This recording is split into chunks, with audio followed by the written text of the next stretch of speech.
the dark haze.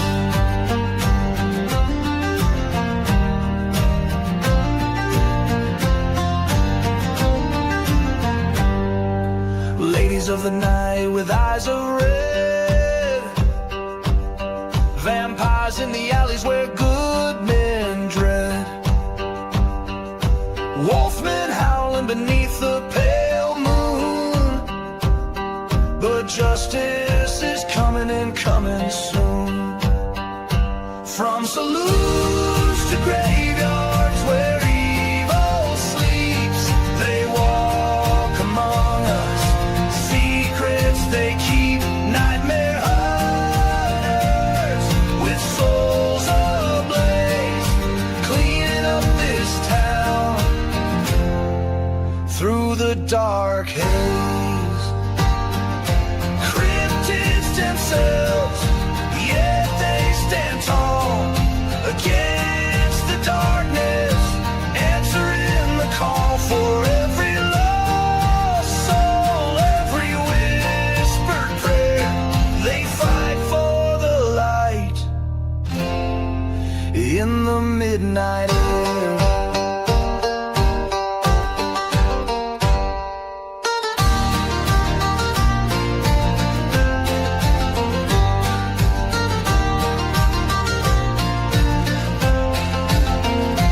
From saloons to graveyards where evil sleeps, they walk among us, secrets they keep, nightmare hunters with souls ablaze, cleaning up this town through the dark haze.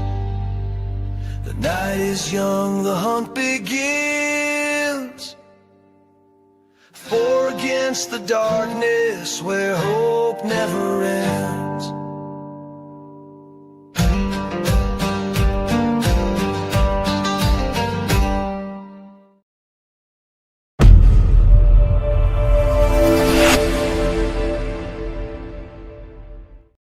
Good evening, folks, and welcome to another edition of the Nightmare Hunters podcast.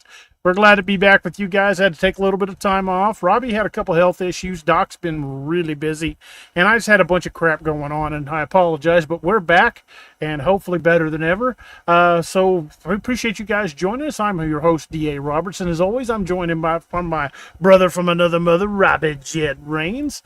But before we jump into the deep woods and dark hollows tonight, we always want to take a moment for you guys, for our community. So if you guys got a prayer request for yourself, for a family, for a friend, or just anyone you know that's going through a hard time, let us know in the comments, because we pray for each other around here, and we've got a few folks on the list this week, and we're going to be keeping all of in our thoughts and prayers. Of course, Miss Lene is having some migraine issues, so I pray for her. I pray for Robbie and Doc. They both got a lot of stuff going on. Remember Maggie, a good friend of ours that's going through some serious issues. My sister Becky, who has started her chemo treatment. Stephen Miller and his family, keep them in your prayers. Harold G. and his family, and of course Rodney that's in the chat tonight and his family as well. So, Robbie, how you doing tonight, brother? I'm doing good. For once, I'm actually doing good. I'm proud of you, brother. How much weight have you lost? I was 262 when I started, and I'm down to 226 as of yesterday. That is awesome, brother. Congrats. That's a lot of work to do, especially at our age. Yeah.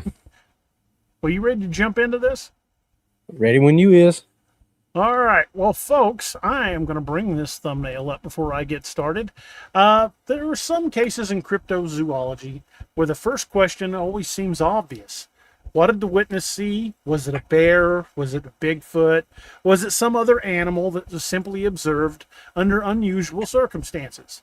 Usually, that's where we begin, because before we start considering explanations, we need to understand exactly what the witness claims to have happened. But tonight's case is a little different. Before we can seriously ask what the Cowman of Copalis Beach might have been, we have to answer a much more fundamental question. Did this encounter even actually happen? Because the deeper we went into this story, the more we realized that we weren't simply investigating an alleged creature encounter anymore. We were investigating the story itself, trying to trace where it came from, who actually witnessed the events, and when the account first appeared, and whether the extraordinary details that have made the Cowman of Copalis Beach such a memorable piece of Bigfoot history can be traced back to something that we can independently verify. And believe me, there are plenty of extraordinary details. There's a young child who reportedly sees something hairy and foul-smelling near a barbed wire fence and gives it the name that will eventually follow this case for decades. There's strange hair reportedly recovered from that same fence. There's another child who believes that something was following him through the woods.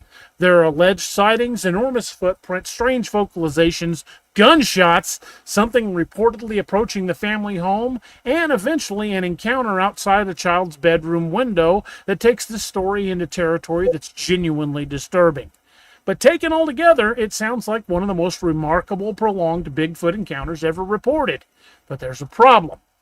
When we start asking the questions we would ask in any investigation, things become considerably less certain. Who are these witnesses? What are their original statements? What physical evidence still exists? How much of the story can be independently corroborated? Can we trace the account back to the people who supposedly experienced it, or are we ultimately tracing one retelling back to another retelling until the trail disappears? Those questions don't automatically make this story false, though. They don't prove somebody invented it either. What they do mean is that we can't simply accept the story because it's been repeated often enough to become part of Bigfoot lore. That's not how we investigate these cases. So tonight, we're going to do something a little different. We're going to present the Cowman case to you piece by piece, and we're going to investigate two mysteries at the same time. First, we're going to examine what allegedly happened to this family near Copalis Beach, Washington State. Then, we're going to turn the investigation around and examine the story itself. We want you guys paying close attention tonight because by the time we reach a jury deliberation, we're going to ask you to render your verdict on a question that's considerably harder than simply asking whether you believe in Bigfoot. We're going to ask if we've established that there was ever a case here to begin with. Welcome to Open Case Files, so let's open the file. If you're joining us for the first time, Open Case Files is a little different from the way we normally approach a subject. We're not here to tell you what you're supposed to believe, and we're certainly not going to hand you a conclusion before you've had the opportunity to examine the evidence yourself. We're going to lay this case out the way we would approach any investigation. We'll establish what's been claimed, examine the witnesses and the available evidence, identify problems and inconsistencies when we find them, and then consider a reasonable alternative explanations. Then we'll let you guys decide what you think the evidence actually supports. And that last part is the important part because you are the jury. We're going to tell you where we land when we reach the end of the investigation, but our verdict doesn't have to be yours. In fact, we'd much rather have somebody disagree with us because they've carefully examined the evidence than simply agree with us because they accepted everything we said. That's why we want you to be involved throughout tonight's show.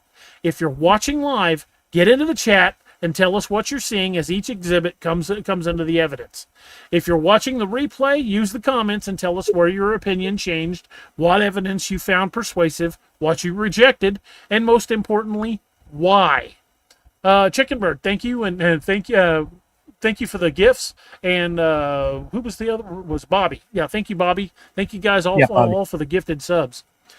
So again, if you're watching the replay, tell us in the comments where your opinion changed, what you found persuasive, and what you rejected. And again, most importantly, why. We don't just want your conclusion. I want to hear your reasoning. What got you there? And while you're there, take a second to hit that like button, subscribe to the channel, and if you haven't already, share the episode with somebody who enjoys Bigfoot, Sasquatch, cryptozoology, unexplained encounters, historical mysteries, or simply digging into strange cases and following the evidence where it leads. If you're already part of the Nightmare Hunter Nation, thank you guys for continuing to support what we're doing here. Every like, comment, share, subscription, and channel membership helps us keep these investigations going and helps new people find the show. Now, there's one thing we want to establish before we begin. We're not approaching the Cowman story with the intention of debunking it. We're also not approaching it with the intention of proving it. Those are conclusions, and conclusions belong at the end of the investigation, not at the beginning.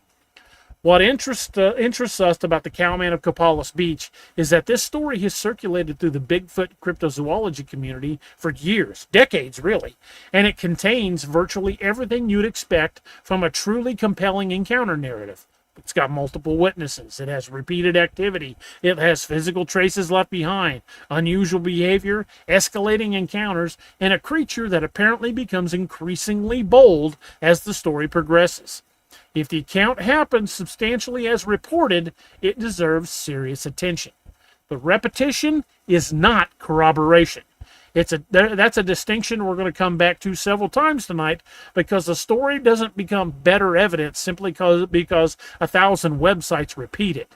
If those 1,000 versions ultimately trace back to the same account, we still only have one source. So tonight we're going to separate two questions that are very often treated as though they're the same. Could something like the Cowman exist? And did the events known as the Cowman of Copalis Beach actually occur? And those are completely different questions. Tonight, we're investigating the second one. We're going to begin with the story as it has been presented, because before we start pulling an account apart, we think it's only fair that we understand what the account actually says. Then, exhibit by exhibit, we'll start asking the questions that determine evidentiary weight we think that we can reasonably give it. Some of those questions may strengthen the case, some might weaken it, and some may leave us exactly where investigators occasionally have to be comfortable standing, with an unanswered question. But that's okay. The purpose of an investigation isn't to force an answer. It's to find out what the evidence can actually support. So y'all grab your coffee, get comfortable, keep that chat going, and don't make up your mind too early. We've got a strange case ahead of us tonight, and before this one is over, I suspect the biggest mystery may not be what was supposedly walking through those Washington woods. The biggest mystery may be how the story got here in the first place. This is the Nightmare Hunters Podcast, episode 423. This is Open Case Files number 3, and tonight we're reopening the Cowman of Copalis Beach. Let's get to work. Robbie, would you take us the case in brief? I really wanted to have you do that, mainly because you told me earlier that you weren't that familiar with this case. Nope, so I'll be glad to do that. So the case brief, before we start introducing exhibits, we want to make sure everybody knows the basic story we're investigating tonight. Because we know some of you are probably very familiar with the Cowman of Copalis Beach, while others, like myself, may be hearing it in name for the first time. And as I get into this, it may become familiar to me. I may have heard it in a different name, but as of right now, I'm kind of unfamiliar with this one. So for those of you that may be your first time coming to this case completely cold, here's the story in the broad stroke. The account is generally placed near Copalis Beach in Grays Harbor County, Washington, during the 1960s, and centers on the family living in a heavily wooded rural area. The names most commonly associated with the story aren't necessarily the names we're going to be able to independently verify, and that's going to become important later. So for now, I'm simply going to use the names that were provided to us in this account.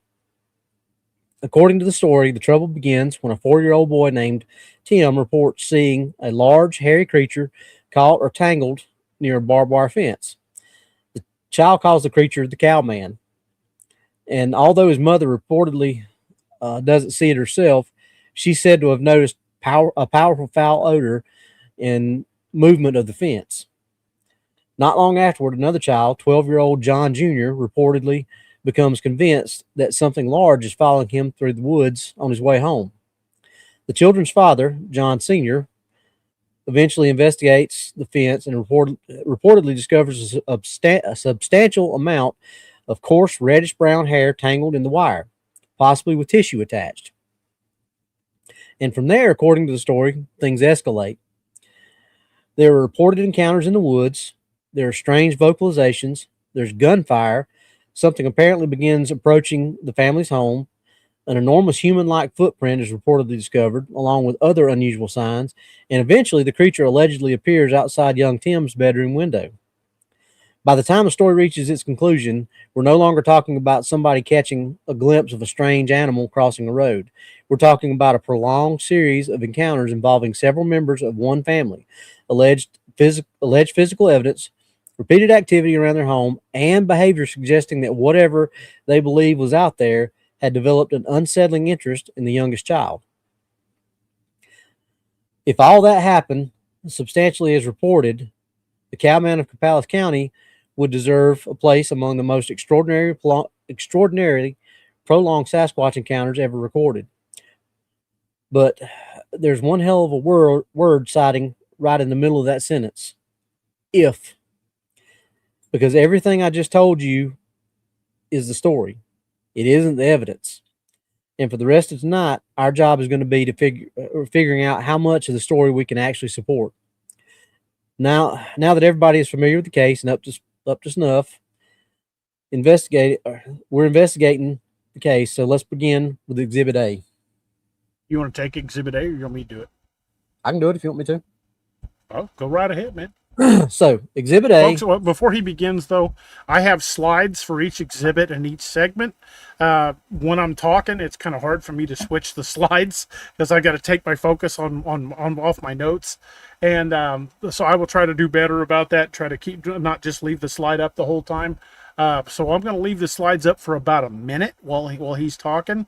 And then with each new slide, we'll, again, leave it up for about a minute. So go ahead, Robbie.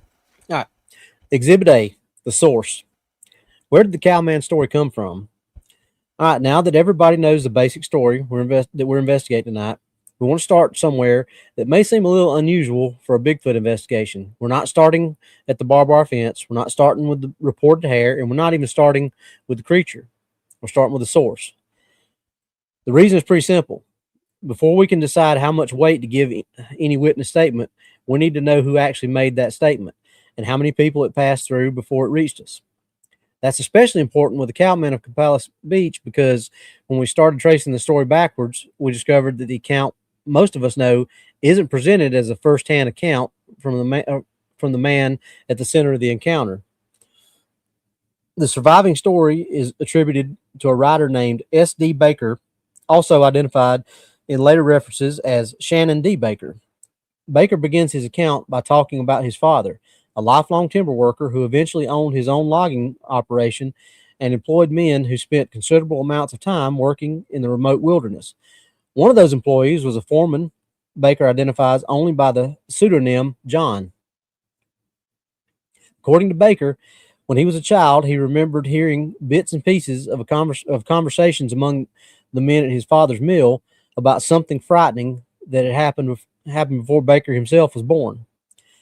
Whatever it was, apparently it involved John, but Baker says the adults wouldn't discuss the details with him because he was a kid and his father didn't want him becoming afraid of the woods. Years later, Baker said he finally asked his father about those conversations, and after some prodding, his father finally told him the story.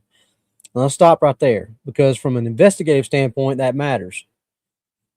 If we're understanding the provenance correctly, we're not listening to John tell us what happened to John. We're listening to Baker tell us what his father told him that John and members of John's family experienced. That would be called second and third hand knowledge. That doesn't make the story false.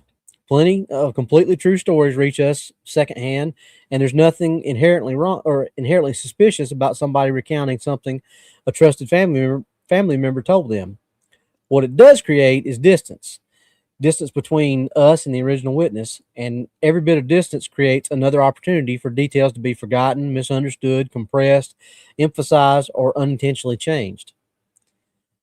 There's another wrinkle, though. And this is where the source history becomes interesting.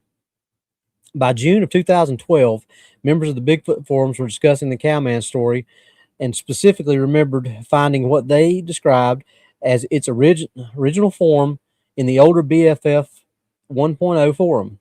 I used to be a member of the Bigfoot forums. I remember reading this story then. I think I was too at one time also. One member said the account had appeared there is an opening post of a thread and importantly remembered follow-up questions and answers with the author. That same discussion says the author presented the story as something told to him by his father and his father's friends. That's useful because it gives us something more substantial than simply finding 20 modern websites repeating the same story.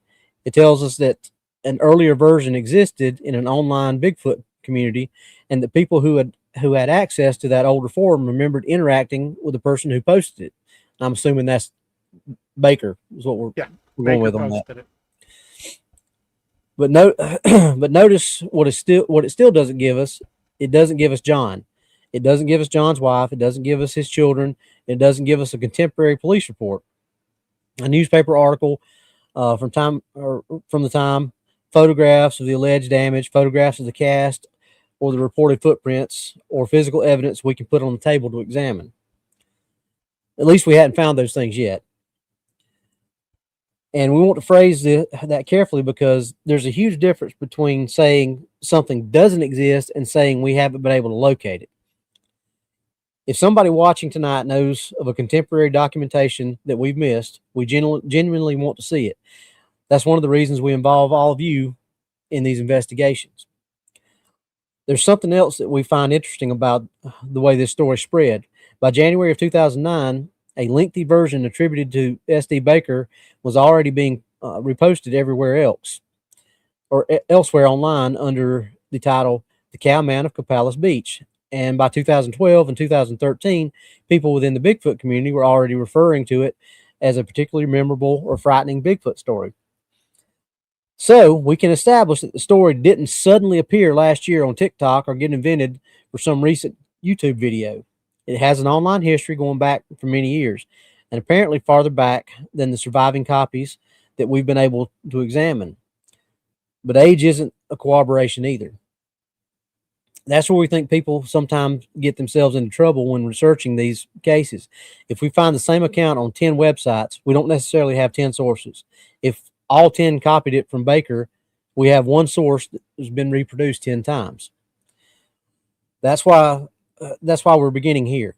For the rest of the night, though, whenever we say according to the account, we want you to remember what that means. We're talking about an account attributed by S.D. Baker, who says he received the story primarily through his father concerning events experienced by John and his family years earlier. That's our evidentiary starting point. It doesn't mean that we throw the case away. It means we put an asterisk beside it and keep it for the investigation. So, Robbie, how much weight do you personally give a detailed secondhand account? Well, that depends on the situation. I mean, because one detailed secondhand account can be very accurate and very reliable, while another can be completely inaccurate and unreliable. It depends on your source, and I would say that depends on Baker and how credible he is. Is he somebody who's looking for his 15 minutes of fame, or is he? It never struck me as that. Neither does the family. In fact, they did not give their real names because they didn't want the attention. And that lends credence to, because if somebody's looking for that, they want their names all. It's just like case in point, like we always talk about, and nobody ever came forward and said, "Hey, I'm Bauman." You know, exactly. So, like I said, I say you have to take it with a grain of salt and just look at your sources. And if the source of the secondhand information you deem reliable, then I'd say it's just as reliable as far as that person believes it. That doesn't necessarily mean that what he's recounting is true. It just means that what he's recounting, he believes to be true from the source that he got it from. Absolutely. And folks, these investigators' questions that we're going to be asking, they apply to you guys as much as they do to us. So feel free to chime in and keep these questions in mind, because they are very pertinent to the case. So does Baker's description of hearing adults discuss the incident when he was young add anything to the credibility of the story, or is that still ultimately part of Baker's own testimony? At this point, we've got a second, possibly third-hand story, but it's consistent. So at this point, I would at least look at it. If this story came to me from, well, let's say, Robbie, you and I were having dinner over at the barbecue place, and this old boy approaches us and says, "I know an old boy who knows an old boy that had this happen on his property." We'd at least go look. Yeah, and I think that I think it's like what we said. I think Baker at least believes that the story is credible. So from his standpoint of what he is told, I don't think he's embellishing anything. I think he is genuinely telling what he has been told. So it still kind of takes us, full circle back to how credible is the original source, Right. which, obviously well, I actually we haven't got personally there give yet. quite a bit of. I personally give quite a bit of credibility to the original story because it predates all this TikTok and AI stuff. Right. And that's where I was getting to with that, because this is before the age of everything online. So, you've got to look at, and that's why we've talked about it. And I don't know how many times you and I and Doc have all said it, back then when, people weren't looking for their internet fame or anything like that. When somebody said, "Hey, I saw something in the woods," most of the time people believed them because there was no reason for these people to lie. It wasn't like they were gaining anything from it. They weren't, a lot of times they could have lost their credibility because back then your word was your bond. And if you were deemed to be somebody who was not trustworthy, things were done with a handshake back then. And if you couldn't trust somebody, that could mess up your entire life at that point. Yeah, we got some great comments here. Leonard Alpha says Baker's hearsay may possibly identify a first-hand witness, depending on what Baker can recall the overhear. Yeah, exactly. And another great one here from Don. You can't write off anything till you check everything out. Absolutely. And even as a cop, if we were having lunch, Barbie and I were both in uniform together, we're having lunch, and someone comes up and goes, "Hey, my next door neighbor reported somebody that was screaming bloody murder. It sounded like they're getting beat to death." We're probably going to call it in and go check it out. I mean, even if it's a secondhand report, you still can't just ignore stuff like that. Oh, absolutely. And I mean, especially in the line of work that you and I and Rodney and some of the others in the chat were in, you can't, if you just say, he didn't see it, he wasn't there, just secondhand, it could mean somebody's life. Exactly. So, Robbie, how important is the absence of a statement directly from John or from any of the family members that were involved? I mean, it's an issue, but it's not a nail in the coffin of saying this is absolutely. I mean, it's an issue that it's not there, but when this was happening, they may have never even called the police because they might have thought, oh, they'll just think we're crazy. So just because there's not a sworn statement or anything that's, like I said, it's not the nail in the coffin of saying, well, it's fake. It's just, it could be just there's just not one. Not because there's any nefarious purpose behind it. It's just for whatever reason, there's not one. There's not a sworn statement about my account. Right, exactly. And you were a kid when it happened. Yeah. So, but that doesn't mean that it didn't happen. That just means, and I guess technically the police were called because my stepdad being a deputy sheriff, but there was never an official report filed about it. So, but that doesn't mean that it didn't happen. That just means, there's not a report filed. So I don't think it's an issue as far as we don't have his first, because there may be stuff in what he saw, what he experienced that, help out a lot, which I'm sure there would have been. But that doesn't mean we're going to get to that. Trust me. Anyway. But it doesn't mean that, the things were not on the up and up just because there's not a statement. Exactly. And folks, one thing I want you guys to bear in mind is just because the story appears on dozens of websites, if they all trace back to that one story written by Baker, that we don't have a bunch of independent sources. We have one source that a lot of people have cited. But at this point, this is for every one of y'all, and Robbie, because Robbie has done investigations. What evidence would you most want to find right now before giving this story any more weight? We remember we're hearing a second-hand story here, possibly a third-hand story. What evidence would you want to have right now, right in front of you, smoking gun, before you would give this more weight? Without investigating, without going further, what would make you think this story was more believable from just what we have? From just what we have, to me, what will make it more believable is if there were samples taken, photographs of the track, things like that. That would, to me, I mean, and when I say that, I'm not saying that I don't believe this case. I'm just saying for that, like you said, smoking gun, that would be something that I would say, yeah, okay. Well, for somebody that actually was there. Yeah. Okay. All right. So keep those questions in the back of your mind, because now that we've established where the story comes from, we're going to temporarily kind of set that source problem to the side and do something important.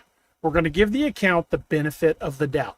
So for the next several exhibits, we're going to examine the events substantially as Baker reported them, and ask what the story looks like if we assume, for the sake of the investigation, that the family really did experience what was described.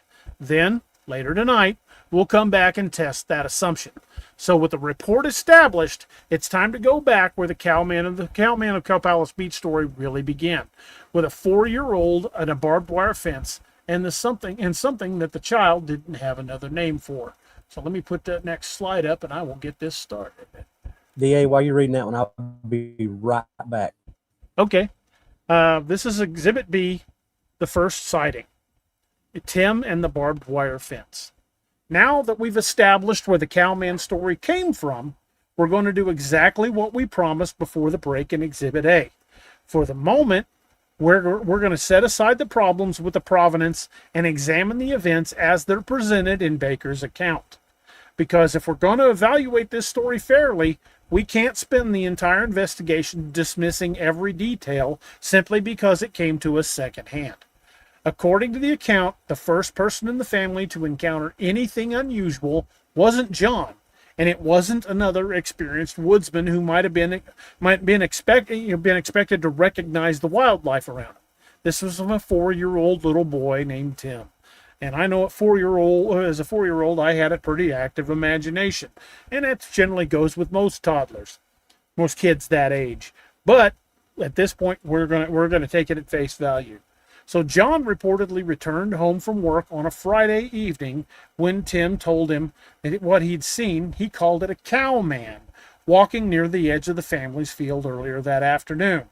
John initially thought the boy meant cowboy, which is a perfectly reasonable assumption when you're trying to interpret something being told to you by a 4-year-old. But according to the account, some of the family's neighbors wore cowboy hats while they worked outside. So John asked whether the man Tim had seen had been wearing one. Let me take this down, back down. Tim corrected him. He wasn't trying to say cowboy. He meant cowman. When John asked what that meant, Tim explained it in the kind of language you'd expect from a kid that age. He said the thing was furry and stinky like the cows. Now, that description interests me, but probably not for the reason you might expect. Tim hadn't come running into the house yelling that he'd seen a Bigfoot. He didn't describe a Sasquatch. And at 4 years old, I have no idea whether he would have even understood what that word meant. According to the story, he simply reached for something familiar and invented a label that made sense to him. He said cowman. And you got to remember, this happened somewhere around 1960. So the phrase Bigfoot had only been coined in 1957, 3 years earlier, with the Jerry Crews incident. So the word Bigfoot might not even have been something this kid was ever exposed to. So that's potentially interesting from a witness interview standpoint, because young children frequently describe unfamiliar things by comparing them with things they already understand. And at the same time, his age creates, an obvious problem. 4-year-olds can misunderstand what they're seeing.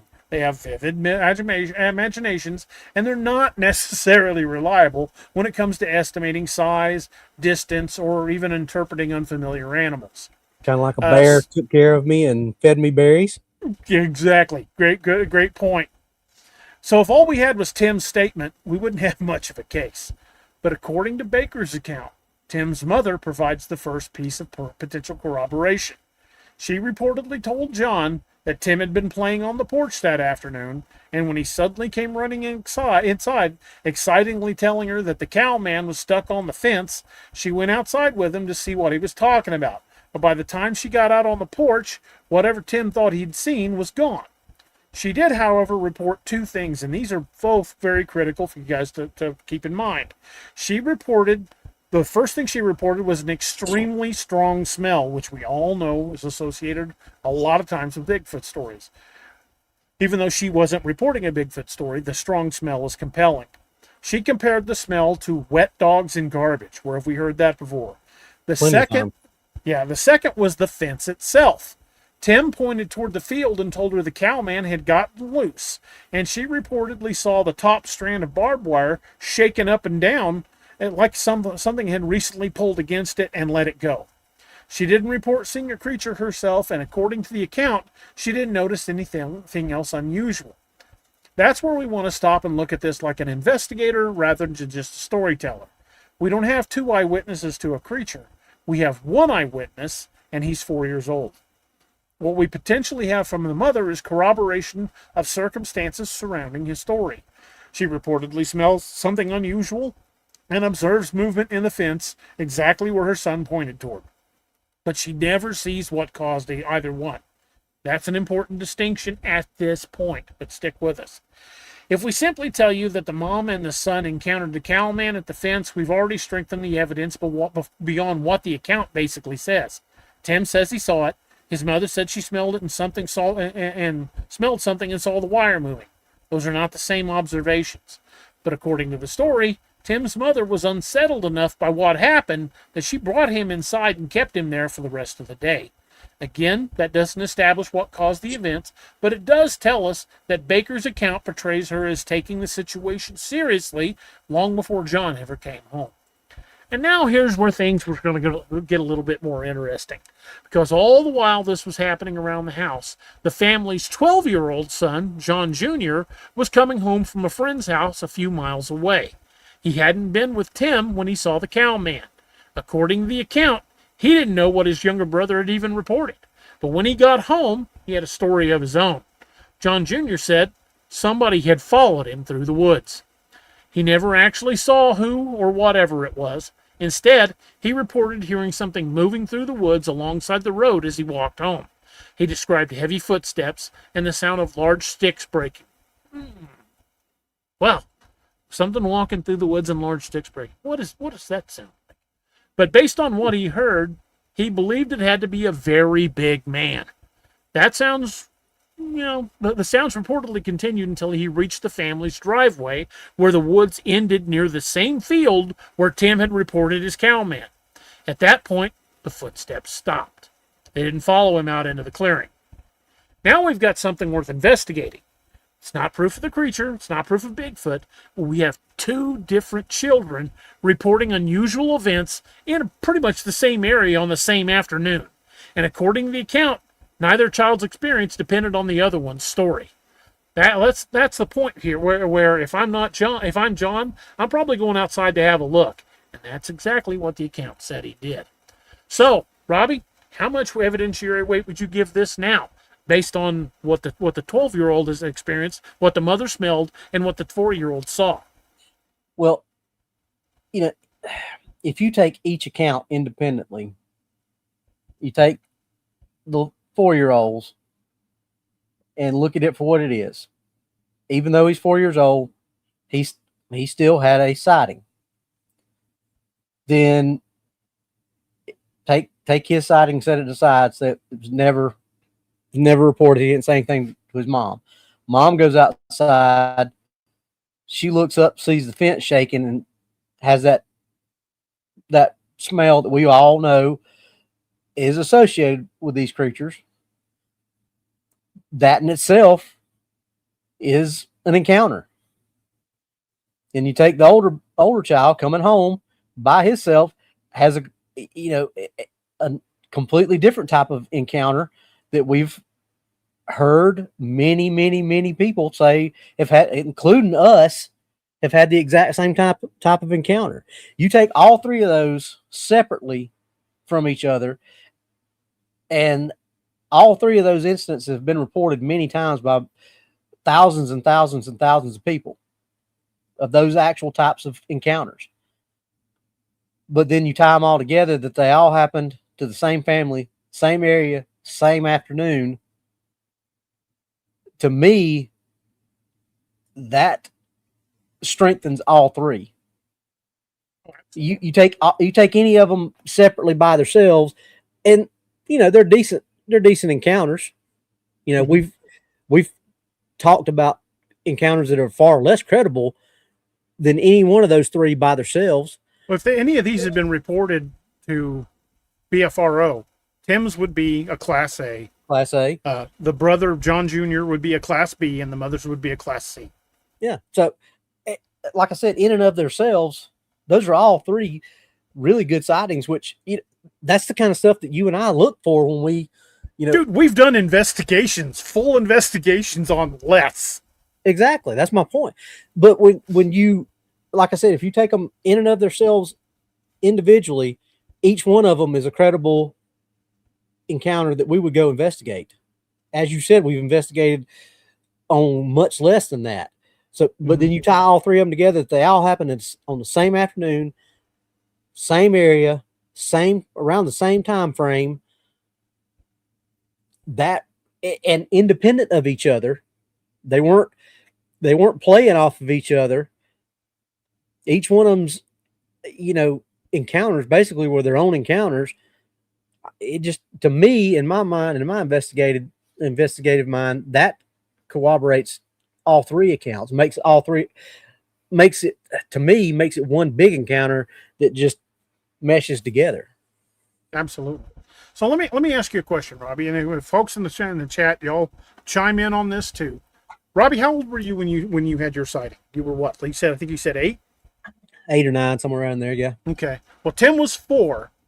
Based on your account, what you saw looking out the window and thinking about, again, this kid being 4 instead of 8, how credible do you give the word cowman? How realistic was a 4-year-old going, that's a cowman? How much do you think that a 4-year-old saying a bear fed me berries? Absolutely. Yeah, I think him coming up with cowman was really how he wrapped his mind around it. Yeah, and like you said, Bigfoot term had only been around for 3 years at that time, 2 or 3 years. Exactly. So he didn't know what we was seeing. Well, and case in point with me, just like there was no internet back then. It wasn't like he could get online and say, "Oh, again, pull it up and see a picture of it on the Googles." Oh, that wasn't a cowman, it was Bigfoot. I mean, it's the same thing. I mean, instead of cowman or something like that, I said monster. Exactly.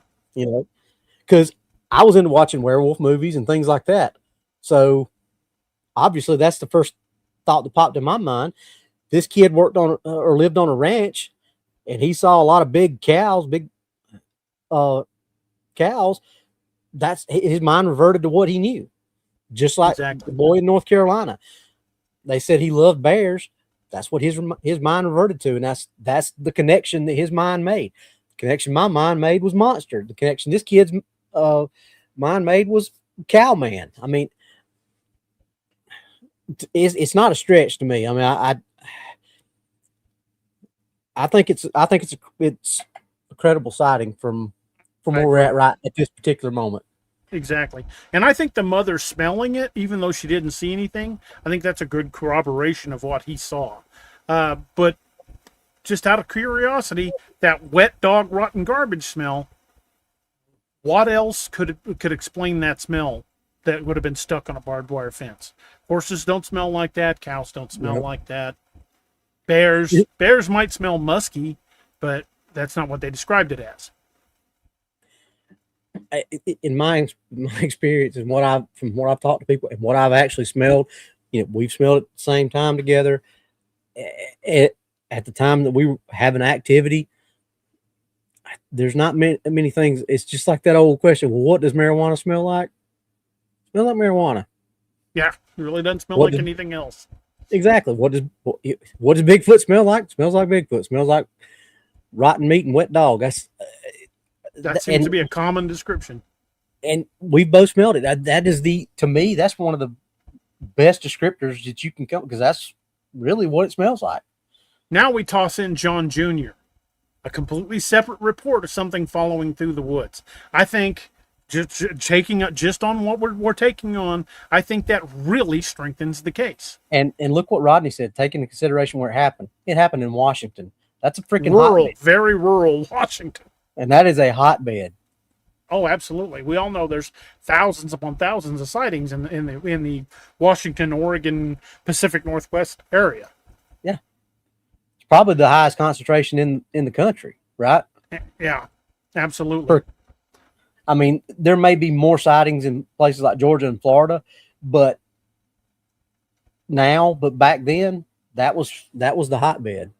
Exactly. And Northern California, where the Jerry Cruz incident was. But I think it's very important, to note that all of that happened the same area in the same afternoon. And folks, this is just the opening part of this. There's a lot more to come, so keep that in mind. So at this stage of the investigation, do we have evidence of an unknown creature, or simply several unused observations that haven't been explained? Me personally, because of all three of them experienced something else, at this point, I'm willing to give this story quite a bit of credibility. What about you, Robbie? Absolutely. 100%. I think from where we stand right now, without getting into the rest of it, the rest of the stuff that we've got to break down, I think it's a very credible. If you just had one or the other, you could say, okay, decent story, decent. But like I said, when you bring all three of them together and tie them together with that common thread of, they're independent of each other. They're not based on one sighting is not based on the other one. I think it ties it together really nicely. Okay. Now this story was taken in roughly 1960. Okay. How many stories have you and I personally heard, not just read online, but how many stories have we personally heard where someone talked about being paced? And there's no way that kid would have known what that was. People walking down a trail, people walking down an old gravel road, somebody walking through the woods and hearing something pacing them in the woods. And that's exactly what he heard. It's happened to us. We've had it actually happen to us. Yeah, it has happened to us a couple of times, a few times. Yeah. But when you take each individual portion of this, again, this happened 3 years after the phrase Bigfoot was even coined. So these people had no idea. Like you said, there wasn't no Google or internet to look that stuff on. Now, they probably never even heard the word Bigfoot. Yeah. So they're describing behaviors that have been described hundreds of times since then. That's one of the things I find most compelling. And here's that word. It's consistent. It is consistent. So... And I think their stories are consistent with each other's independently, because there's no contradictory statements, not a one. Now that's where we're going to leave Exhibit B, because the next decision John reportedly made gives us our first claim of actual physical evidence. He armed himself. He took his 12-year-old son back outside, and he walked directly toward the fence where Tim said the cowman had been tangled. According to the account, something was waiting there for them. Not the cowman itself, but something caught in the wire. We're going to have to taking a commercial break in just a few minutes, so I don't want to jump into the next segment. Thanks, Kevin. We got about 5 minutes until we can stop. So before we make the actual pause for the commercial break, anything else that strikes you about this just based on this case so far, Robbie, not the rest of the evidence that we're about to present? Anything strike you particular about this so far?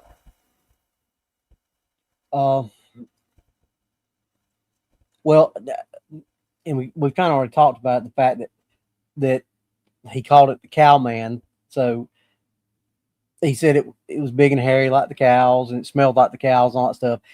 To me, that says that he was an observant little fella, and that he was using his head to try to reason out what he saw based on things that he already knew, and he was making those comparative matches based on what he knew in life. So, to me, it's not like he's making stuff up, because if you're making stuff up, you're not going to use something that's realistic. I don't think anyway. I don't think he would have said, it was big and hairy like the cows and it smelled like them, if he was completely making something up. I mean, I think it would have been a lot more fantastical than what he actually said. So Roxanne, that kind of strikes me. At this point, there's no nothing that was said about sounds yet. So I just think it lends to his credibility even more that he's comparing it to known factors versus making some kind of outlandish.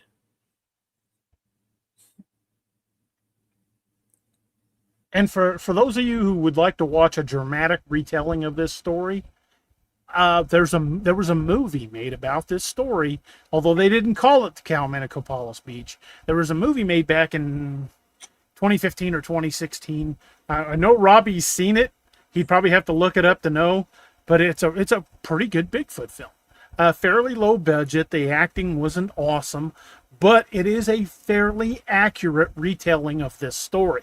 So if you want to watch this movie to kind of get visuals in your head, you want to go back and watch it later tonight, exactly why it's Something in the Woods. Why it called it out before I had a chance to say it. It's called Something in the Woods, and it is a fairly good retelling of this story. So you guys get a chance to watch that. I think you can watch it for free on Tubi. I think I watched it on Amazon. If you got Amazon Prime, I think you could watch it for free too. At least there you'll watch it without commercials. But it's a pretty good movie. I mean, I'd watch it again. Robbie, have you seen it? It sounds familiar. I'm pretty sure I have. I'd have to look at the thumbnail, but you know me. I've seen so many of them. Sometimes they kind of run together. Yeah, you're generally my go-to guy for movie trivia. I'm sure that I probably have, because if it's a Bigfoot, werewolf, vampire, zombie movie, I've probably seen it. Absolutely. So we're going to stop here because we're coming up on 5 minutes before the hour, and we've got to take a short commercial break to pay the bills. When we come back, we're going to follow John out to the fence and take a close look at what he found caught in the barbed wire fence. Because this is where the Cowman story moves beyond strange observations and gives us its first claim of actual physical evidence. But while we're gone, think about where you are with this case right now.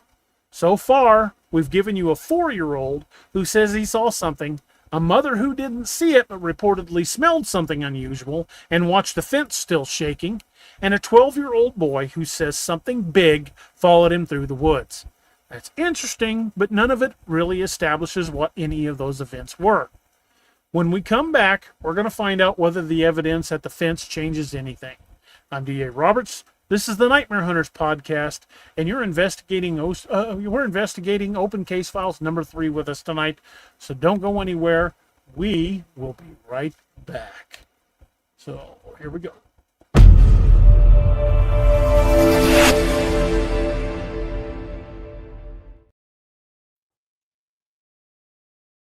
Hey everybody, this is Kerry Pocket Doc Davis from Dark Angel Medical, and you are listening to DA Ex Machina with DA Roberts.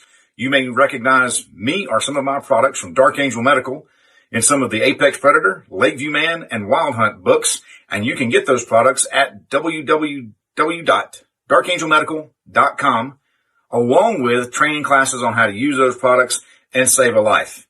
Shoot us an email at info@darkangelmedical.com and be the difference. The new book, How to Research a Haunted House by paranormal investigator Margie Kay and professional researcher Violet Wisdom is now available from Unex Media. This one-of-a-kind book explains how to do research on a house with uncommon methods and resources used by historic home researchers, and how to determine who may be doing the haunting and why. How to Research a Haunted House can be used by homeowners, renters, investors, and it should be in the library of all professional paranormal investigators. Get this unique book at unexmedia.com or amazon.com. That's unexmedia.com or amazon.com. 2026 is off to a great start, and it's almost time. With many exciting predictions and the recent emphasis on a potential major planetary event occurring in April, it promises to be a super transformational month. And we couldn't be more excited to be in Hawaii during this shift to integrate new frequencies. Folks, this will be a once-in-a-lifetime experience. April the 20th through the 24th, 2026, join us in Kona, Hawaii for Journey to Truth's very first vacation conference retreat. Enjoy 9 presenters over 5 days with ocean adventures with dolphins and whales and sacred sites and so much more. Experience Hawaii like never before. You will enjoy 5 days on the Big Island, so don't wait. Start planning your trip today at journeytotruth.online. That's journeytotruth.online. The paranormal field is changing, and now, more than ever, it's time for professionals to lead the way. Join the Oz Professional Paranormal Investigators Association, a global network of serious investigators dedicated to raising the standard of real paranormal research. Access professional certifications, advanced training, and courses exploring true investigation, psychic phenomena. If you're a real paranormal investigator, be a part of the group defining the future. Join today. Visit ozinstitute.org. That's ozinstitute.org. In a world where monsters still walk the earth, one author dares to face them. From the brutal cryptid horror of the Apex Predator series to the Ozark legends that stalk the night in Lakeview, Man. From the elite warriors of codename Wild Hunt to the relentless investigations of the Nightmare Hunter and the frontier terror of Dark Frontiers. When the Dead Rise, the Ragnarok Rising saga unleashes pure zombie apocalypse fury. And across the stars, war rages in the Lost Legion and Man's Marauders. And in the realm of myth and steel, the world of Vanguard calls to those born for legend. Cryptids, zombies, sci-fi warfare, epic fantasy. This is the universe of D.A. Roberts.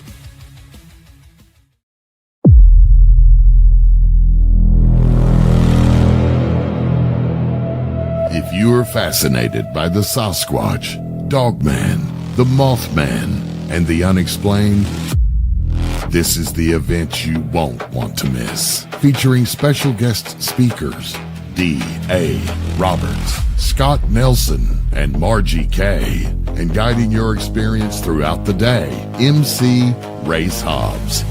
Enjoy vendors and exhibits, Bigfoot call contests, costume contests, games and interactive events, and much more.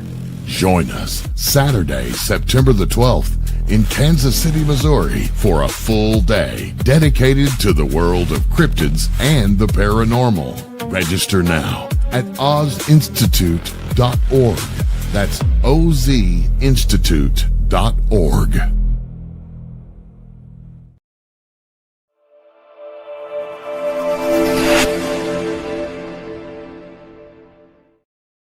And folks, we are back. And just so you guys know, Yes, I am speaking at that last conference there. Tickets are still available. It's going to be a great time. I'll be speaking at 2 different blocks. I'm doing a 1-hour segment on Bigfoot and another on the history of Dogman. So hopefully you see you guys there. Like I said, tickets are still available. Margie K, one of the other speakers and also the host of the show itself, is probably going to be joining us next Wednesday. Waiting to hear back for sure, but she wants to come on, talk about her own paranormal and UFO research, and talk about the convention. And we might actually be giving away some tickets. So check out that. And if you guys are going to be anywhere near Lebanon, Missouri, I know it's kind of a wide spot in the road, but Lebanon, Missouri, over this coming weekend, Friday and Saturday, and both my wife Annette and I will be at the Lebanon Garage Sale and Marketplace at the Cowman Civic Center in Lebanon, Missouri, from 9 a.m. to 4 p.m. Friday and Saturday both. We'll have Annette's handmade jewelry and lots of books. So if you're, like I said, if you're anywhere near the area and want to swing by, we'd love to see you. So without further ado, we're going to jump right back into Exhibit C. And Robbie, you want to jump into the middle of that for us? Sure. Exhibit C, the evidence on the fence, hair tissue and damaged strand of barbed wire. All right, welcome back, everybody. So before the break, we'd gotten to the point where John reportedly decided that he'd heard enough stories for one evening and wanted to go see for himself whether there was actually anything unusual around the property. According to Baker's account, John strapped on a 357 and took his 12-year-old son, John Jr., outside with him. We think the details tell us something of John's state of mind. You know, he'd been listening to this, and he was to the point where he's like, okay, I got to go figure out what's going on. So he apparently wasn't convinced that some enormous creature was roaming around his property, because if he genuinely believed that at this point, taking his 12-year-old son along would be a questionable decision. What he seems to have believed was something had happened, though. His family was frightened, and he wanted to figure out what it was. So they started at the most obvious place, which was the fence. They walked out in the field and began following the fence line near the location where 4-year-old Tim had reportedly seen the Cowman when he had become entangled earlier that afternoon.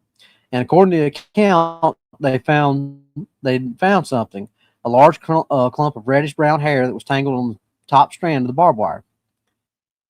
Now we're finally dealing with something different from what we've had so far, because up until this point, everything in this case had been testimonial.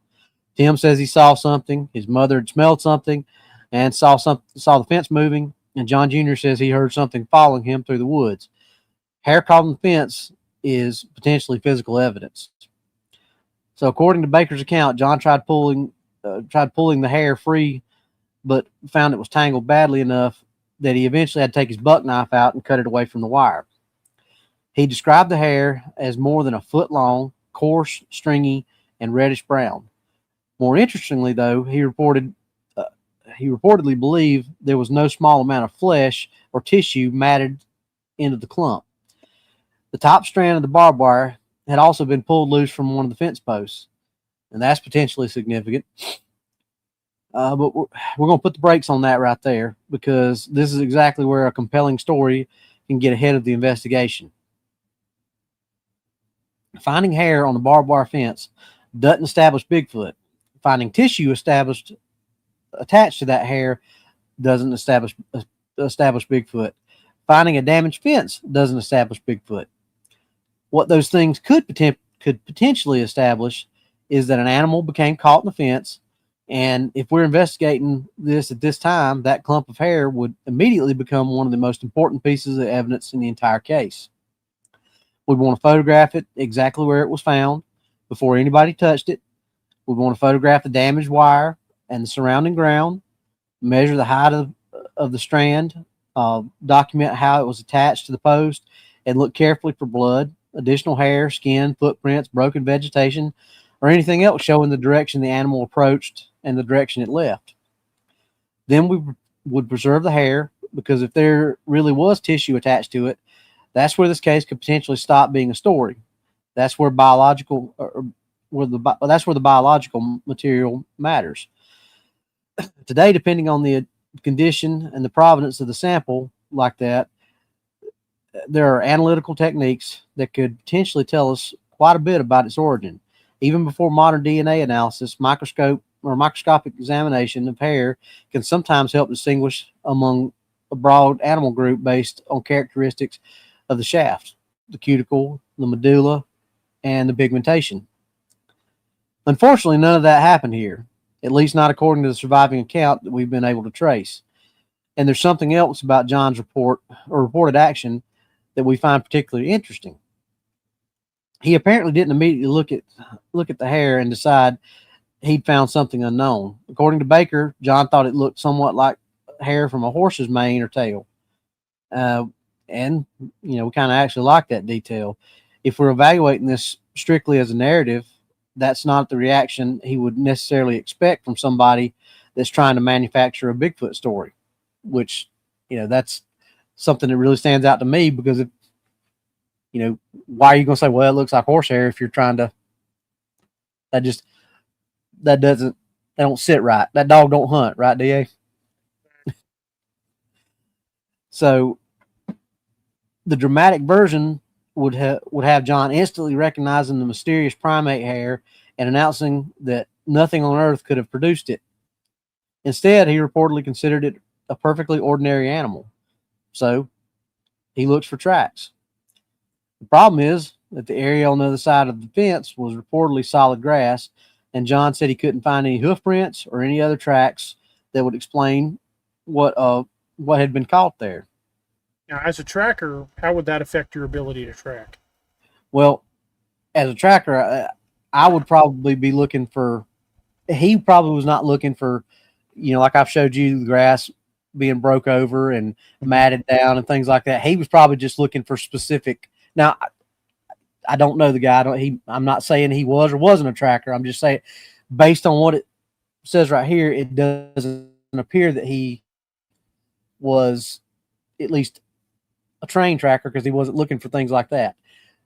Me, I'm going to be looking for. I might not see an actual footprint, but there will still be signs and evidence that something was there, especially if they've seen where something was tangled up in the fence bad enough to rip a clump of hair out that had a skin attached to it and rip, a strand of barbed wire off the top fence post. Because those things aren't usually put in. I mean, if you're keeping cattle and horses in there, those things have to be attached pretty good.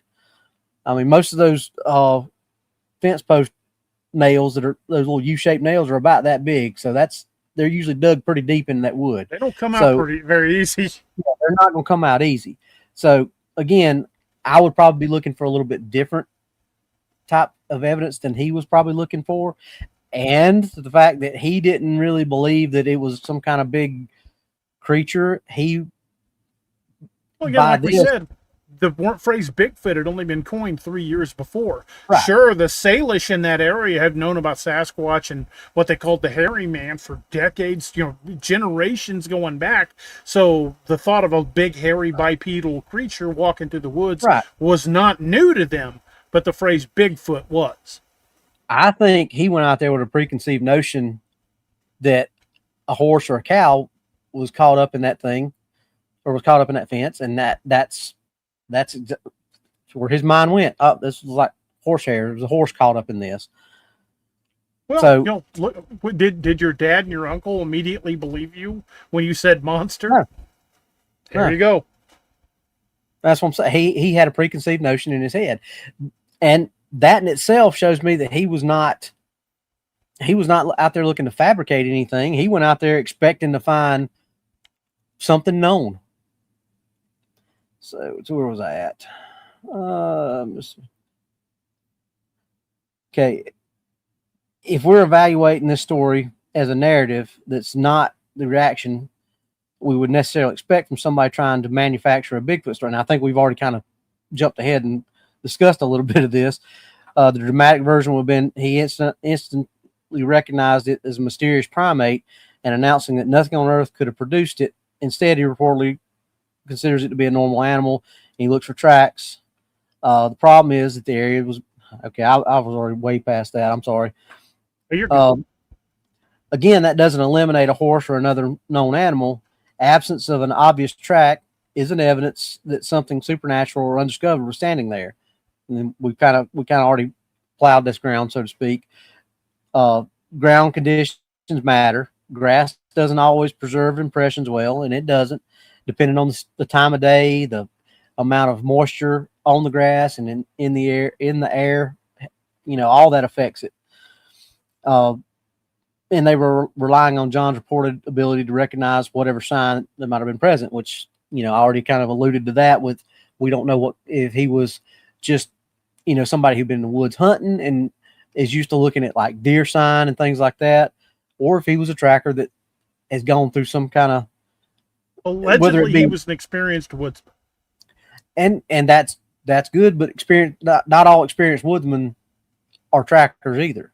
And fair point. You know me, I'm not tooting my own horn, but that class that I went through taught me more than I thought, kind of like you've always said, you thought you knew some stuff till I showed you some of the stuff that I'd learned. It's a whole 15 minutes world. You blew my knowledge out of the water. But that's the same thing that happened to me when I went to that class. I thought, I know what to look for. It's footprint. I mean, how complicated could it be? It's really complicated once you start for the first time, but once you understand, it's not that complicated. But that's the whole thing of it. Somebody who thinks they might know what they're looking for might not really know what they're looking for. So if he's out there with a preconceived notion that he's looking for, cow or horse hooves, and he doesn't see anything that looks like that, he may have seen something and just didn't realize he saw it. Exactly. Wasn't even looking for anything else. Right. Kind of like we've talked about when people go investigating. You kind of got to keep your head on a swivel. If you're out looking for Bigfoot, it doesn't mean you're not going to run into a dog, man. Exactly. So, but there's another question that we have. Where did the hair go? According to Baker's later account, after asking his father about the incident, his father said John apparently never mentioned the sample again, and Baker's father never asked what had become of it. That hurts, because not because losing evidence proves the story's false, but because this may have been the single best opportunity in the entire Cowman case to leave us with something independently testable. And we get that stuff all the time. Every time we don't photograph or cast a track, and things happen. Sometimes you get excited. Sometimes you get caught up. Sometimes you're not even thinking about that. You think you got horsehair in your hand. Things happen. So imagine how different this investigation would be tonight if the sample still existed with a documented chain of custody. We wouldn't have to ask what you think the hair belonged to, because we could test it, and we would probably already know. And that's an important lesson that goes well beyond this particular case. And I think I've already kind of alluded to this. If any of you ever encountered something you genuinely can't explain and physical materials left behind, don't immediately stuff it in your pocket. Pass it around to everybody in the neighborhood, or throw it in a plastic sandwich bag and forget about it. Document where it is. Photograph it before moving it. Record measurements and environmental conditions. Minimize handling. Preserve the context as carefully as you preserve the sample itself.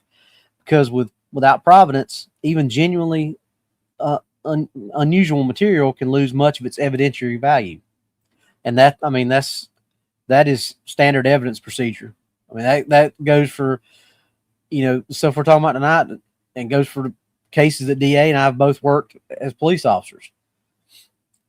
Because if the evidence gets destroyed, degraded, contaminated, it's no good. That's no good in criminal cases and no good in cryptid cases. So now, in fairness to John, we're talking about an incident allegedly occurring in the mid-1960s. He wasn't conducting a modern cryptozoological investigation, and according to the story, he didn't even know yet that he was detailing, or what he was detailing with any was particularly extraordinary. He was a father checking on something that had frightened his children, and that matters to me because he was in a whole different headspace than what DA and I are when we go out looking for things like this. So we don't fault him for failing to preserve evidence, or for investigators 60 years in the future, but we do have to account for what what that means today. The hair's evidence within this narrative. It's not evidence that's available to us, and that's a very important distinction. If we had that evidence, we'd be asking all new questions than what we're asking right now. There's one more thing that we want you to remember, though, before we leave that fence. Tim had reportedly said the cowman was stuck there. His mother reportedly saw that same wire moving afterwards. Later, John reportedly found long hair tangled in that wire, and discovered that the strand had been pulled loose from the post. If those three observations were documented independently at a time, we'd call that very interesting convergence of evidence. But they weren't. All three ultimately reach us through the same source chain that we've already discussed. That's why this case keeps pulling us in two directions. Within the story, the pieces fit together remarkably well. The problem is proving that the pieces existed outside the story. And, I kind of think that is kind of the crux of this story altogether is, like we've said, there's a lot of things that make this story,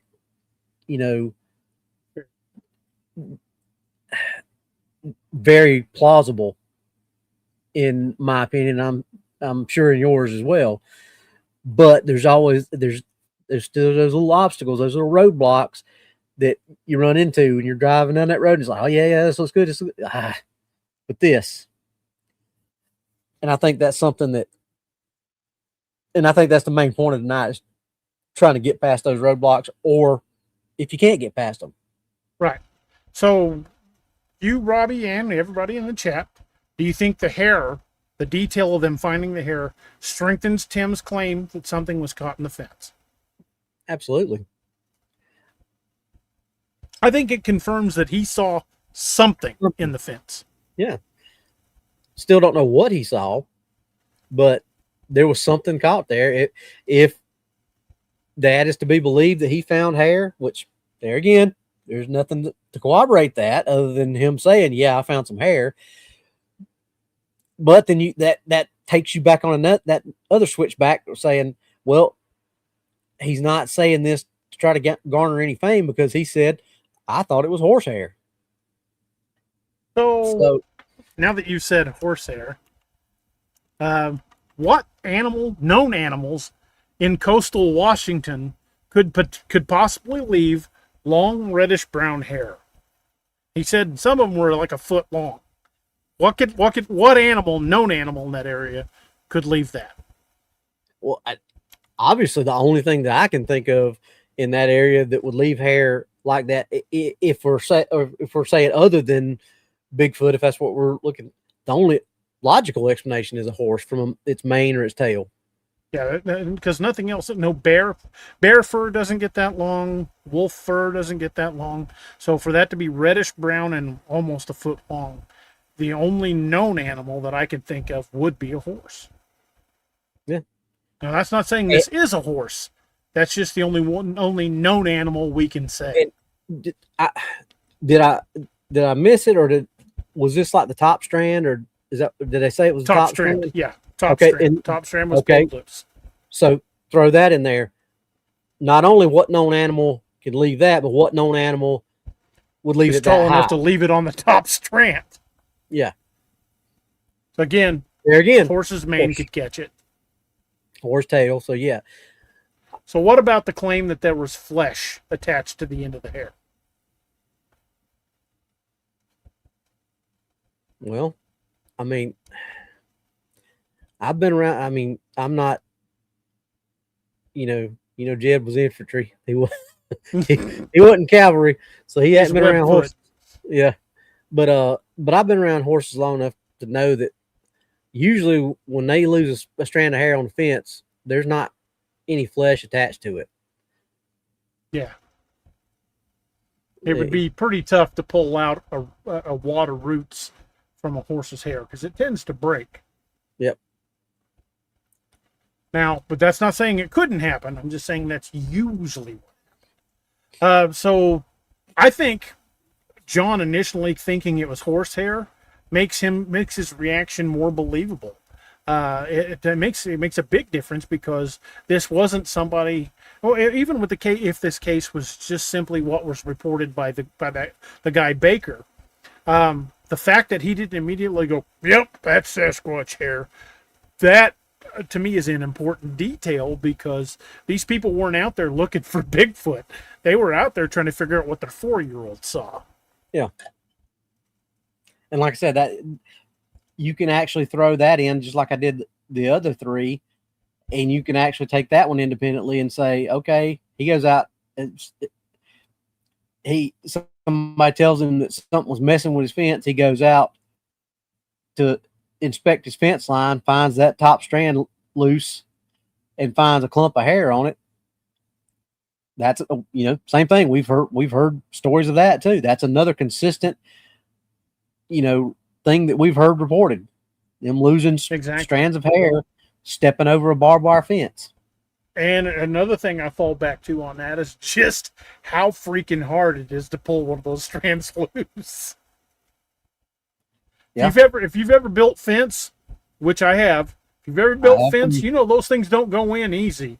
You put those things in there because you want it, so if cattle lean up against it or push against it, it's not just going to pop loose and let them straight out. Those things are nailed in there hard, and you don't want them coming out.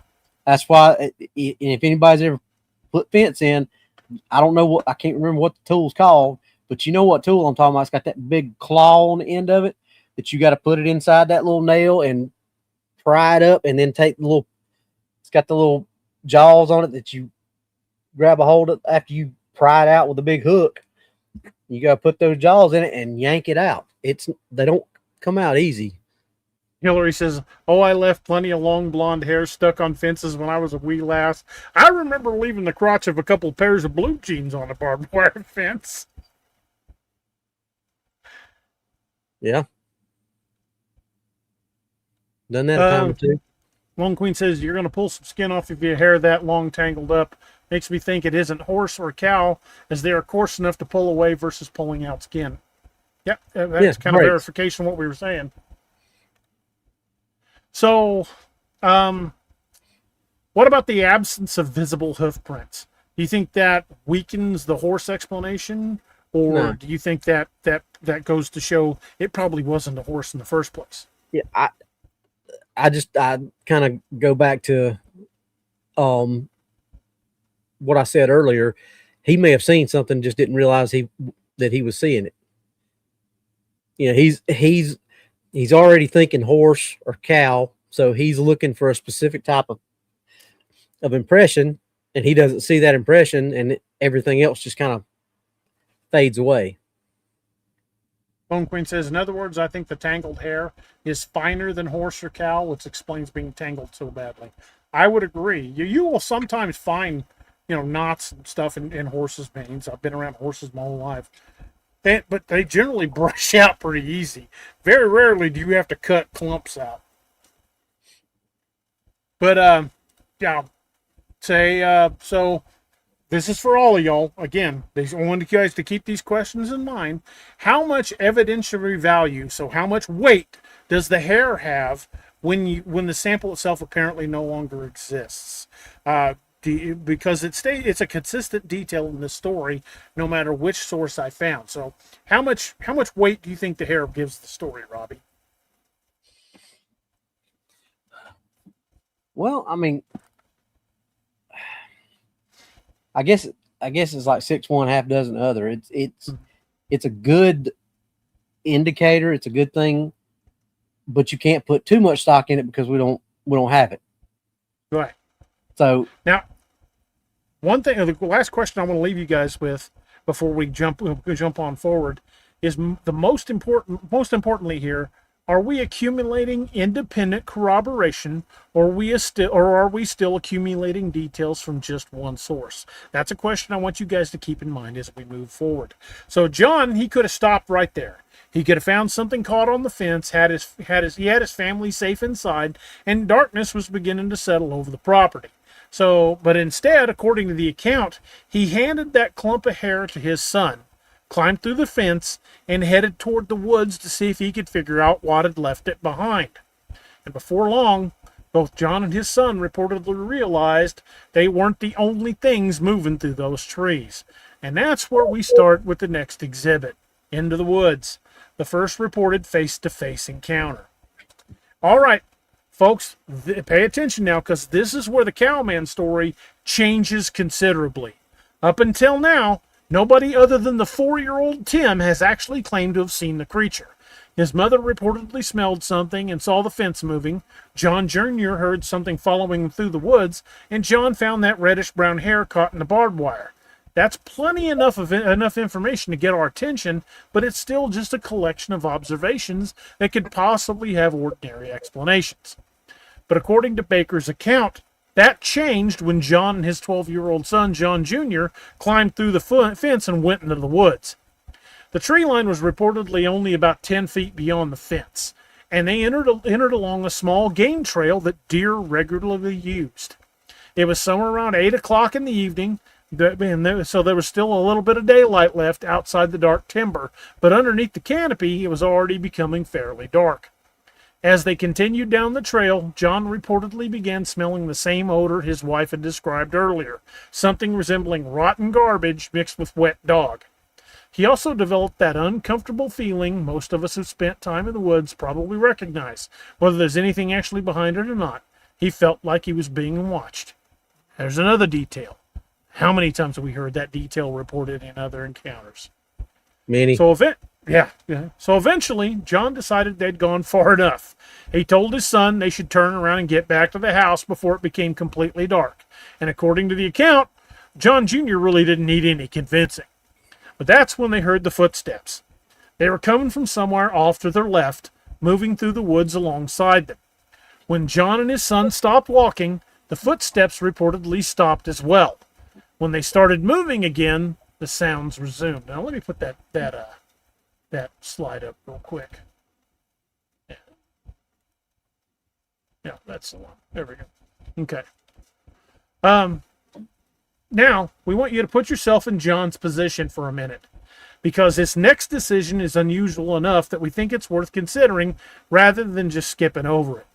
Instead of keeping his son beside him and heading directly for the house, John reportedly whispered to John Jr. that when he reached the count of 3, the boy was supposed to run like hell for the house. He counted 1, 2, 3, and then he shoved his son forward toward the house, drew a .357 Magnum, and turned around, then headed directly toward whatever it was that was been following him. Now, we're not going to pretend that was the decision everybody would make, because it ain't. Personally, if I've got one of my sons with me at about age 12, and something unknown was following us through the woods, getting him safely inside would be pretty high on my priority list. Then I'd come back out there. But Baker describes John as a large, capable man who was accustomed to the woods, and at this point, John apparently believed he might be dealing with a person rather than an animal. Let me take that slide down now. So he thought he was dealing with a person. His working theory was reportedly that some vagrant might be camping in the woods, watching nearby homes, and possibly looking for an opportunity to rob them. He was armed with a large caliber handgun and apparently felt capable of confronting whoever was out there. So John pushed through the ferns and the heavy underbrush toward the sound. As he moved closer, whatever was ahead of him reportedly began moving away, and then it stopped. John thought he could see movement near a large tree, almost as though somebody was trying to hide behind it. He raised his handgun and yelled for whoever was out there to step out. For a moment, nothing happened. Then John caught movement off to his right. So right there, it sounds like there might be 2 of them. Yeah. According to the account, his first impression was that he was looking at an enormous bear. The vegetation was dense enough that he couldn't see the entire animal, only portions of a large, dark body moving quietly through the brush on all 4s, roughly 15 feet away. And again, we've talked about Bigfoot using all 4s locomotion, especially when they're moving quietly. And again, notice where John's mind goes. He didn't immediately think Bigfoot. He didn't think Cowman. He immediately thought bear. That's at least the second time in the story where John initially reaches for a conventional explanation. He thought the hair might have come from a horse, and now he's looking at something large and dark in the Washington woods, and he assumes he's seeing a bear. But then, According to Baker's account, John saw something that changed his mind. A long, hairy arm came out of the vegetation, and at the end of that arm, John reportedly what he described as a human-like hand. It reached around a small alder tree, roughly 4 inches in diameter, gripping it somewhere around 5 feet off the ground. Using that tree for leverage, the animal pulled itself upright.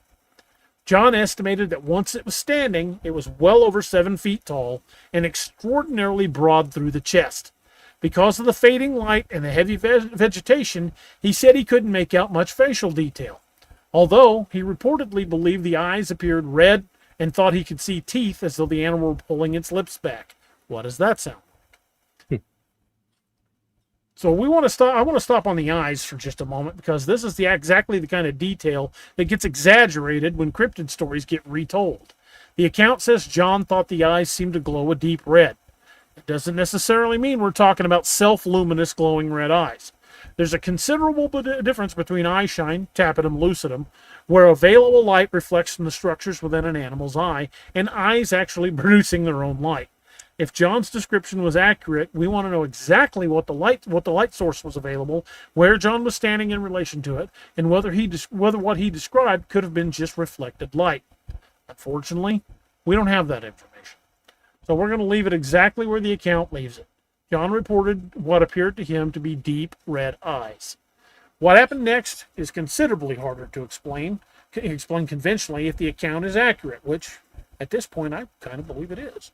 The creature reportedly remained upright only briefly before lunging forward and pushing back against the alder tree it had been holding.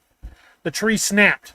This wasn't a twig. It wasn't a little sapling that John could easily kick over. It was over 4 inches in diameter, and the creature broke it with enough force that the tree crashed sideways and became hung in the surrounding branches. Then the creature took off. John described it moving through the undergrowth with incredible speed, producing tremendous noise as it forced its way through the vegetation. Suddenly, John realized something that scared him far more than seeing the creature itself. It was moving directly toward the clearing, the same clearing where he'd just sent his son. John ran back toward the game trail, trying to reach the field before whatever he'd encountered could get there. He could hear it crashing through the brush alongside him as both of them moved toward the tree line. John reached the clearing and saw his son, John Jr., waiting just inside the fenced-in field. He screamed at his son to run for the house. Then, according to the account, the creature burst out of the woods approximately 50 feet away. It crossed the roughly 10-foot opening between the woods and the fence in 2 strides, stepped over the fence, and entered the field running parallel to John Jr. This is the moment where the Cowman story goes from strange to, well, potentially terrifying. Because according to John's account, the creature began angling toward his son. John couldn't immediately shoot because the boy and the house were in his line of fire. So he climbed over the fence and ran after them, yelling for his son to run faster. But he could see that the creature was closing the distance rapidly. So John fired 1 shot into the ground next to him, apparently hoping the gunshot would frighten it away. According to the story, though, it didn't. The creature only accelerated. John Jr. screamed, and then something hit him. John reportedly saw the creature lower its shoulder as it reached the boy, and John Jr. was thrown roughly 10 feet through the air before hitting the ground and rolling to a stop. Now here's a detail we find fascinating. John Jr. never saw what hit him. According to the account, he'd been so focused on running toward the house that he never got a clear look at what was behind him. He later described something large and black colliding with him and what felt like a huge paw striking him around the backside. He reportedly asked his father whether it had been a bear. Meanwhile, the creature continued running rather than stopping to attack him. Once John finally had a clear line of fire, he stopped and dumped the rest of the cylinder. He fired the remaining 5 rounds from his revolver at the running animal. But he believed he didn't hit it. The creature never stumbled, never cried out, and never even reacted to the gunfire. It crossed the fence again and vanished back into the woods. John reached his son and found him frightened but apparently uninjured. He got him back up on his feet, and the 2 of them ran for the house. Now, I want to stop here for a second because if we're evaluating the Cowman account just on its own terms, this changes the case dramatically. We're no longer dealing with ambiguous noises. We're no longer dealing with a smell, and we're no longer dealing with hair caught in a fence. Now we have a reported observation from close range by an adult woodsman who initially believed he was looking at a bear, followed by behavior he apparently couldn't reconcile. We also have something else. A second person was physically involved in the encounter. Here's the catch. John Jr. apparently never saw the creature clearly. So once again, the story gives us something tantalizingly close to corroboration without quite giving us independent corroboration of the most extraordinary claim. John says he saw a huge, upright, hairy creature strike his son. John Jr. says something large and black struck him. Those two statements are compatible, but they're not identical. And that distinction does matter. So, Robbie, what do you make of John initially identifying the animal as a bear before reportedly seeing the arm and the hand? I mean, that's par for the course. I mean, how many people, even now, see something and automatically, it's a bear. It's a bear. Right. You know, people have been so conditioned that anything big and dark colored that they see in the woods, they automatically say bear or think bear. Right. Now that he's described the behavior, what it did, do you think that could have been a black bear moving through the dense vegetation? Or do you think there's no way that was a black bear? I'm not going to say that it could not have been a bear. I'm going to say it's very unlikely that it was a bear. Now, had that been a bear, that bear would have mauled that kid. It wouldn't have just knocked him flying. And that's where I was going with that. So is it possible that it was a bear? Yes. Is it likely? No, because bears don't usually just tackle people for fun and run off the other way. Unless they're carrying a picnic basket. Yeah. And I didn't hear anything about John Jr. carrying a picnic basket. Yeah, there was nothing in the story about that. So he estimated it to be over 7 feet tall. How much confidence should we place in that since it was, fading light and heavy undergrowth? I mean,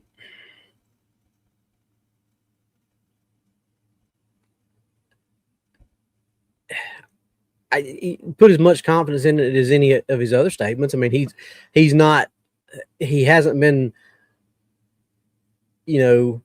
overselling anything so far. And, I mean, I think if anything, he probably lowballed it. Yeah, that's what I was about to say. Is it, can you say it was 100% accurate estimation because of the conditions? No, but, he was probably making a safe guess, safe assumption. Right, because he couldn't fathom anything even bigger. Black bears don't get that big. No.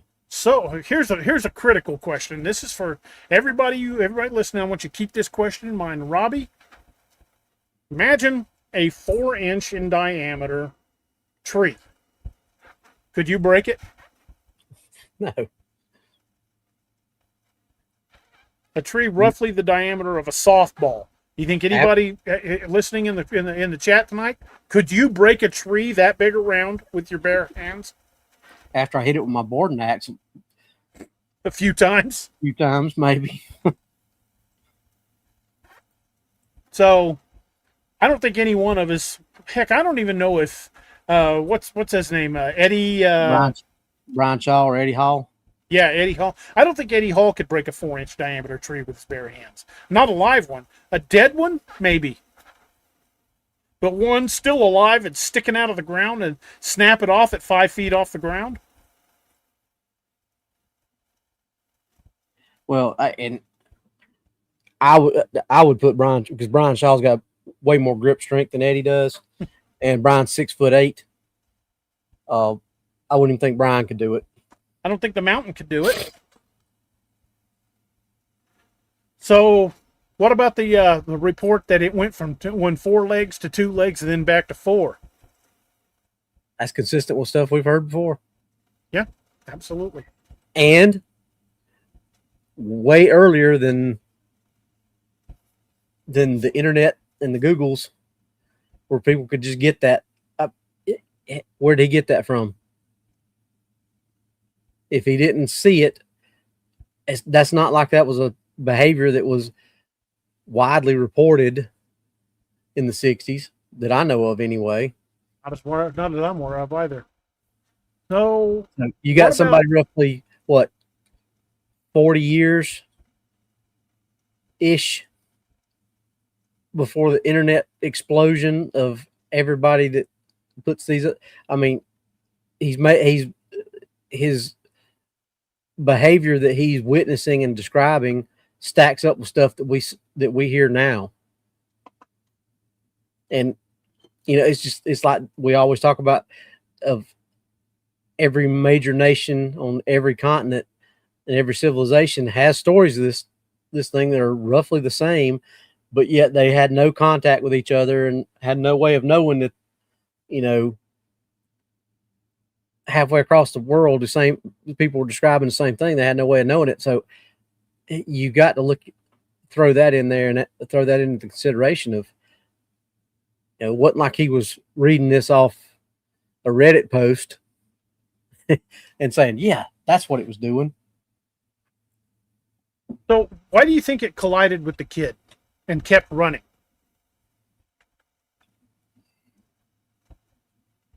That I don't know. Yeah, that's a detail that sticks out for me. The only other time that I can think of is when we read that story, and wasn't that in Washington where the hunter got sent him flying. It was in Washington. Maybe that's, I don't know. Maybe that's a trait that those Washington Bigfoot do. I don't know. Me personally, I think it was intent to show him what it could have done. It's a possibility. I think it was more of a threat than an actual attack, because it certainly could have done a lot more damage. Yeah, well, I mean, it's a step above a bluff charge, obviously. Yeah, because it made contact. Threw the kid 10 feet in the air. The kid's lucky he didn't break anything. Yeah. Well, had he been standing still, he probably would have been hurt worse. But if he was already moving forward when it hit him, now, I mean, he could still gotten injured very badly just hitting the ground, but that probably, him moving forward and having that forward momentum is probably what helped him absorb that. Hillary says, did his running trigger a chase response? I don't think it did, because he said when he emerged from the trees, his son was standing on the other side of the fence. He wasn't running. Well, I think what she meant is when he screamed run, when he took off. When the kid took off, is that what triggered? Yeah, okay, I can see that. Don Donaldson says to show it could have got him, but it decided not to. Yeah, I think all of those are very, very possible. I mean, we can speculate the reasons all day long, but the only thing that knows why it did that was the thing that did that. And like I said, that's the only two times that I can, in all the accounts that I've ever read, that's the only two times I can remember something like that actually being reported. Now, maybe it's happened a lot more and just hadn't been reported, or whoever it got done to didn't make it out to report it. Who knows? Mm-hmm. But that's the only two that I can think of in my memory that we've talked about that's happened. I think it's significant that John shot at it. Whether he hit it or not is irrelevant. I think it's significant that he shot at it, because what happened in Ape Canyon when they shot at one? Very true. Hillary says, are any of the witnesses still around? Hillary, we don't even have the real names of the witnesses, so I couldn't tell you. If the youngest one, if Tim was still alive, that would put him, if he was 4 years older than me. Yeah, if he was 4 in 1960. He's born in 56, so he'd be my sister's age. Mundock says, was the creature counting coup? That's another good possibility. So maybe the most importantly, If you were investigating this incident the next morning, what would you look to find in the field, in those woods, if this encounter had happened exactly as described? What would you look for? Well, obviously, if it was running full out like that, full tilt boogie, as Darrell Waltrip would say, then it probably displaced some timber. Displaced some timber and clearly left tracks. Yeah. So that's a place that I would be asking John Sr., okay, where did it come out of the woods? And I'd also be looking for blood or any sign that he hit it. Yeah. Well, and obviously where it came out of the woods is roughly where he shot at it. So if you can find where he hit the ground, where the bullet hit the ground, then you can work your way around and pretty much find if it blasted out of the woods like that, then it would have left some kind of trace. Exactly. So here's an interesting question. Don Donaldson says, why did it run the way his son went to start with? Remember when we said he thought he saw it and then he heard movement off to his right? What if there was a young one in there he was trying to get it away from?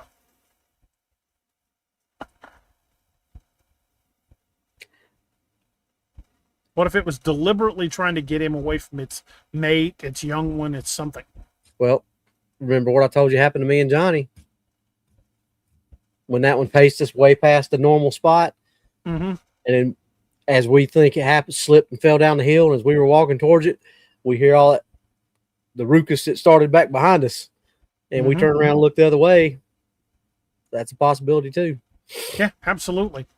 So, folks, that last question we just talked about, what would you look for the next morning? That's where we're going next. Because John and his family made it back inside the house, but according to the Cowman story, what he'd encountered simply didn't disappear into the forest. Later that night, something began calling from the woods, and by morning, the family would reportedly find evidence suggesting that something had come all the way up to the house, including one gigantic footprint and muddy fingerprints just outside the 4-year-old boy's bedroom window. Robbie, you want to take us into the next segment? Exhibit E, the night at the house. The calls, the footprints, and Tim's window. By the time John and his son reached the house, this family had reportedly gone from dealing with a strange story told by a 4-year-old to something considerably more serious. John believed he'd seen a large, upright, hair-covered creature at close range. He'd watched it run towards his son. Something had physically knocked John Jr. off his feet, and John had fired all 6 rounds from his .357 before the animal disappeared back in the woods.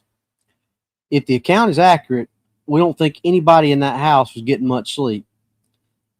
According to Baker's telling, John explained to his wife what had happened and began taking steps to secure the family.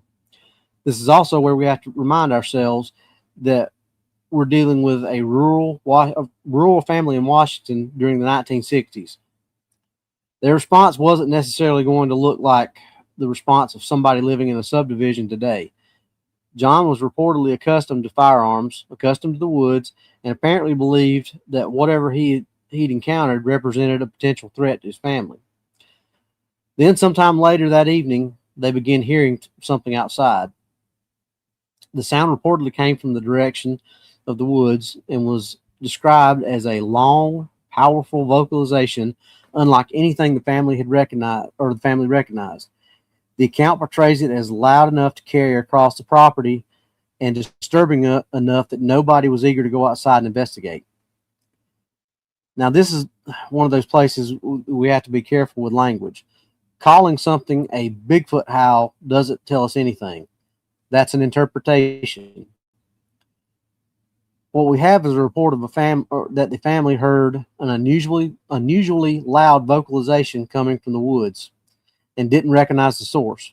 Without a recording, we can't compare it with elk, coyotes, cougars, owls, domestic animals, or any other wildlife capable of producing sounds that can be remarkably strange if you don't know what you're hearing. And there's another problem. We're once again dealing with something that exists only inside the account. We don't have audio. We don't have independent neighbors saying, yeah, I heard it too. At least not in the material that we've been able to establish. So we note it, but we don't give it more evidentiary weight than it deserves. But what reportedly happened around the house is more interesting. At some point during the night, the family believed the creature had approached the residence. Baker's account describes noises around the property and activity close enough to the home that John remained concerned about the safety of everyone inside. And then there was Tim. According to the story, the 4-year-old was sleeping in a bedroom with a window accessible from outside, and the creature reportedly appeared just there. Now, think about the progression we've been given. Tim is supposedly the first person to see the cowman at the fence.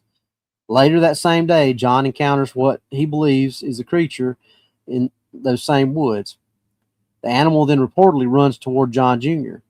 And now, according to the story, it has come to the house and positions itself outside the bedroom window of his youngest child. That's where this stops feeling like a random wildlife encounter and begins taking on a much more disturbing character. However, or how many times have we heard the modern Bigfoot encounters where they were watching children? Right here. The account says Tim became aware of something outside his window, and the creature was reportedly making sounds towards him.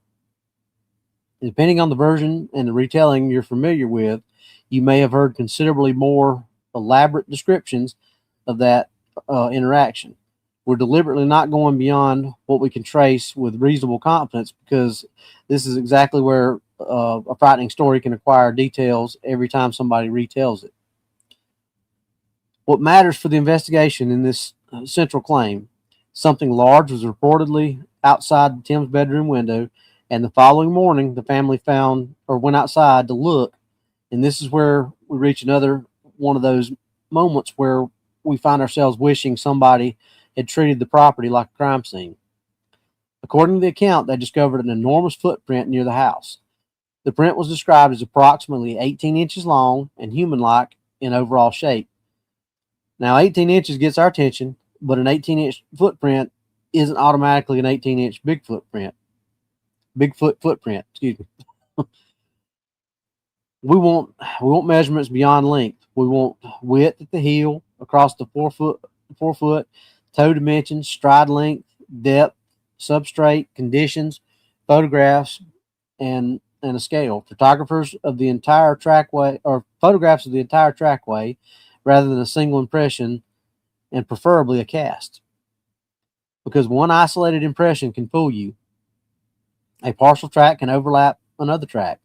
Mud can collapse. An animal can step into an existing impression. Water can enlarge edges. Human activity can distort a print. Without documentation, an 18-inch measurement sounds impressive, but it doesn't allow us to evaluate morphology. And once again, that's the problem. We don't have the footprint. We have a report of the footprint. The account also describes muddy marks or impressions around Tim's window that were interpreted as hand or finger marks. Those marks really existed in conjunction with a large footprint beneath the window. That would certainly be worth documenting. But we're in exactly the same evidentiary position. No preserved casts that we can examine, no original photograph, and we've been able to authenticate, no measurement sheet, and no independent investigator's report. Hey, Robbie, hate to do this to you, but we got to stop for a break. Save your spot. We'll pick up right there after we come back. But we got to stop right there because we're coming up on 5 minutes before the hour.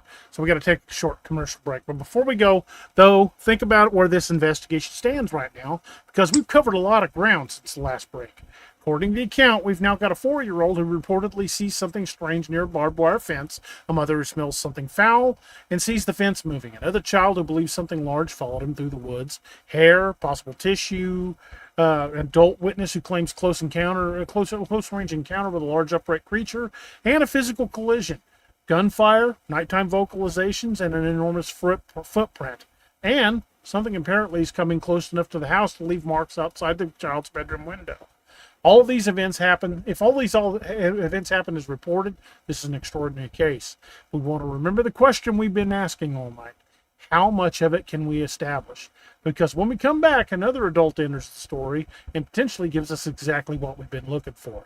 So hang on. Don't go anywhere. We'll be right back, and hopefully you guys will stick with us. Get those questions ready, because we are about to kick this off. Be right back.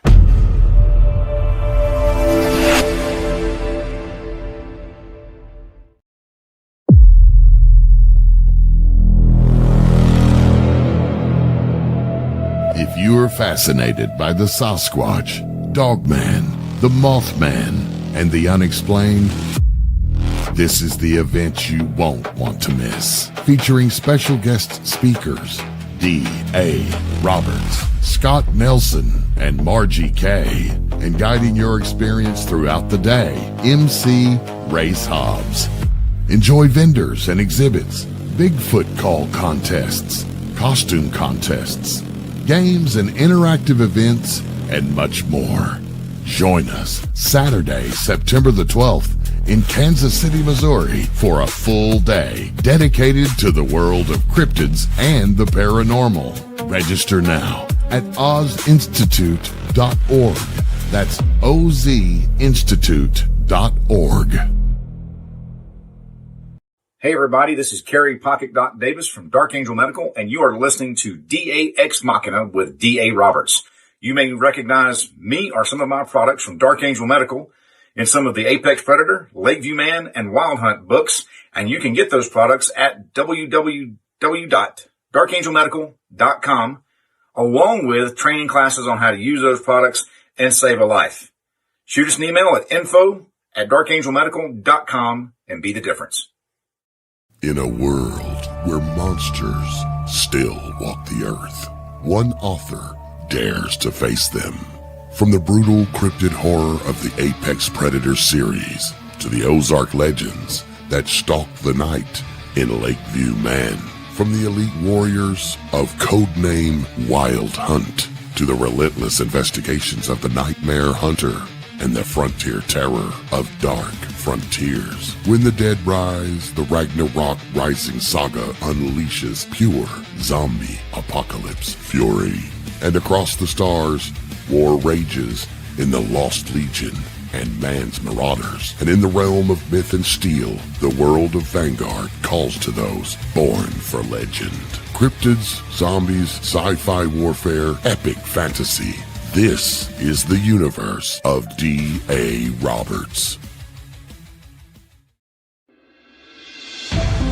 The new book, How to Research a Haunted House by paranormal investigator Margie K. and professional researcher Violet Wisdom, is now available from Unex Media. This one-of-a-kind book explains how to do research on a house with uncommon methods and resources used by historic home researchers, and how to determine who may be doing the haunting and why. How to Research a Haunted House can be used by homeowners, renters, investors, and it should be in the library of all professional paranormal investigators. Get this unique book at unexmedia.com or amazon.com. That's unexmedia.com or amazon.com.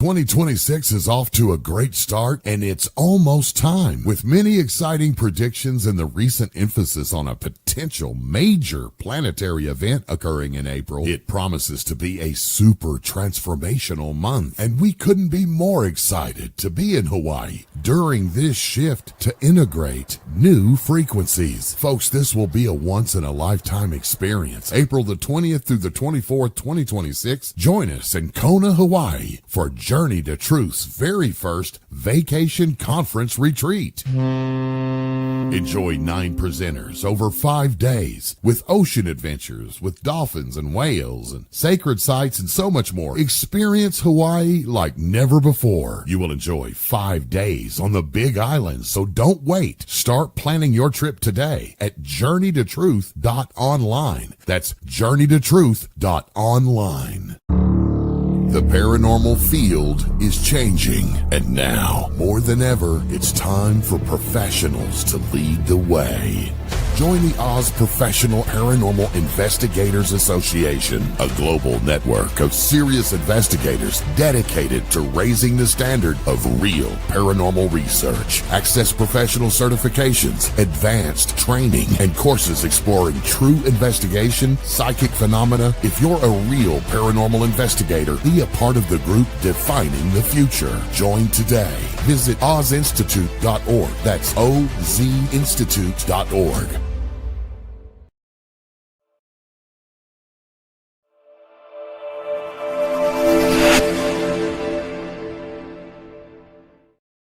And we are back. Robbie, I'm going to let you just jump straight right back in there where you were at. I am going to have to step away for just a minute, so I will be right back. All right. So what we're accumulating is a remarkable amount of claimed physical evidence that somehow never becomes independently testable evidence. And we want to be very careful here because that statement can sound more accusatory than we intend it to be. We're talking about events supposedly occurring decades before anybody imagined people would someday be discussing them on a podcast and examining them frame by frame on YouTube. A frightened family isn't necessarily thinking about a chain of custody or evidentiary preservation. If something had just been outside of my window with my 4-year-old son, I probably wouldn't be like, hold on a minute. Let me go get the camera. Let me go get the casting material. Let me get something photographic by scale. So I get it from that standpoint. My primary focus would be on protecting my kids and my family. So the failure to preserve evidence doesn't prove that the evidence never existed.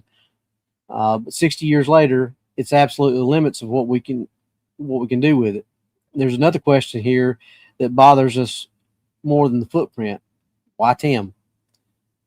But then again, how many Bigfoot stories involve small children? Like I said, going back to myself, I can identify with this story. If we're dealing with an ordinary animal that wandered on the property, then the sequence may simply be a coincidence. The creatures get caught on the fence, move through the woods, encounters John, runs across the field, and later approaches the house. But within the story, Tim keeps appearing at critical points. Tim reportedly sees it first, then the creature is reportedly caught near the window where Tim sees it. Later, something comes to Tim's bedroom window. If these events happen exactly as described, we have to at least consider whether the animal was deliberately interested in the child. We're not saying that's what happened. We're saying that's a question an investigator would have to ask. And apparently John began to ask that question too, because after the events around the house, this stopped being a matter of curiosity. According to the account, John decided he needed help figuring out what was living in the woods. And that's where the other adult in the story enters. So thus far, if this is to be taken as the story was told, how much evidentiary value do you give the reported nighttime vocalizations? I mean, without a recording or independent witnesses, we can only take their word for it. But right, how many other times have we taken reports of vocalizations? A lot. But and I would say that you got to give it at least a fair amount of credit, because this is not some people that were just in the woods camping in an area that they had no idea about. This is a family, and they lived in this area, obviously for a decent amount of time. So you would think, especially as many times as they've established that John was an established woodsman, you would think that they would know the vocalizations of the animals in their area. You'd think, so yeah. If it was enough that it unnerved them like that, I think it's safe to infer that it was something that they'd never heard before. So, considering where they're at in coastal Washington, what would you think would make an unusual howl like that? I mean, you always got the usual suspects: coyotes, wolves, mountain lions, cougars, whatever they call them in that area, pumas. but he would be familiar with those. Well, that's what I'm saying. That's where everybody's going to go automatically, is something like that. But like I said earlier, you would think with them living in that area, him being a staff, I'm going to make the assumption, make the leap, and this is just making this leap. I'm going to say because he had guns, he was an avid woodsman, he was a hunter. So more than likely, because people that lived out in the woods like that tended to fill their freezers with deer meat and things like that. So I'm gonna infer that he knew the vocalizations of animals in that area. Especially if he lived there all of his life, or at least most of his adult life. Yeah, I definitely agree with that. So Robbie, as a tracker, well, as a cop, how significant would having, photographs or a cast or exact measurements of that 18-inch cast, that 18-inch footprint be? How significant would that be? Oh, it'd be very significant. Like we said, it's not, absence of that is not right. What is it? Dance always says, absence of proof is not proof of absence. Yeah. Right. And she's right. That's we know that from law enforcement. Just because it's not something that we can prove yet doesn't mean it didn't happen. So I mean, I think it's significant, but there again, as I said earlier, it's not a nail in the coffin that they don't have it. It would be nice, but without that documentation, should we still give any weight to the quote unquote weight? No pun intended. Should we give any weight to the track? Well, I mean, how many times have we heard just on the show that we've read in the chats that people have seen tracks and like things happen? Yeah. It's not. Well, here's the phrase that pays, Robbie. Based on the preponderance of evidence, I would say that the existence of the track just helps solidify the rest of the story. Yeah, and as we said, it would be nice to have a cast of that track, a photograph, something to show scale. But I've seen tracks that I couldn't get a picture of because for whatever reason I either didn't have a camera, didn't have my phone, didn't have I couldn't get to my phone or whatever. I mean, you've done the same thing. You and I have been together and seen stuff that we didn't get to document just because sometimes you just get caught up in the moment. So it's not, like I said, it's not the nail in the coffin. And I hate to keep sounding like a broken record, keep using that, but that's true. It's not, it would be great to have, not just nice. It would have been great to have it, but I don't think not having it weakens the case, I guess is the best way to put it. So having it would strengthen it, but not having it doesn't weaken it, in my opinion. Exactly. So here's where I really want to rely on your tracking experience here, Robbie.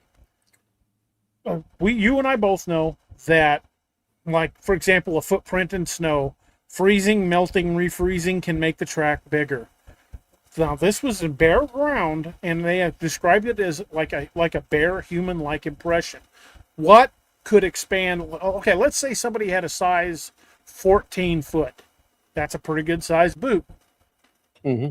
What would expand that to 18 inches? What could expand it to 18 inches?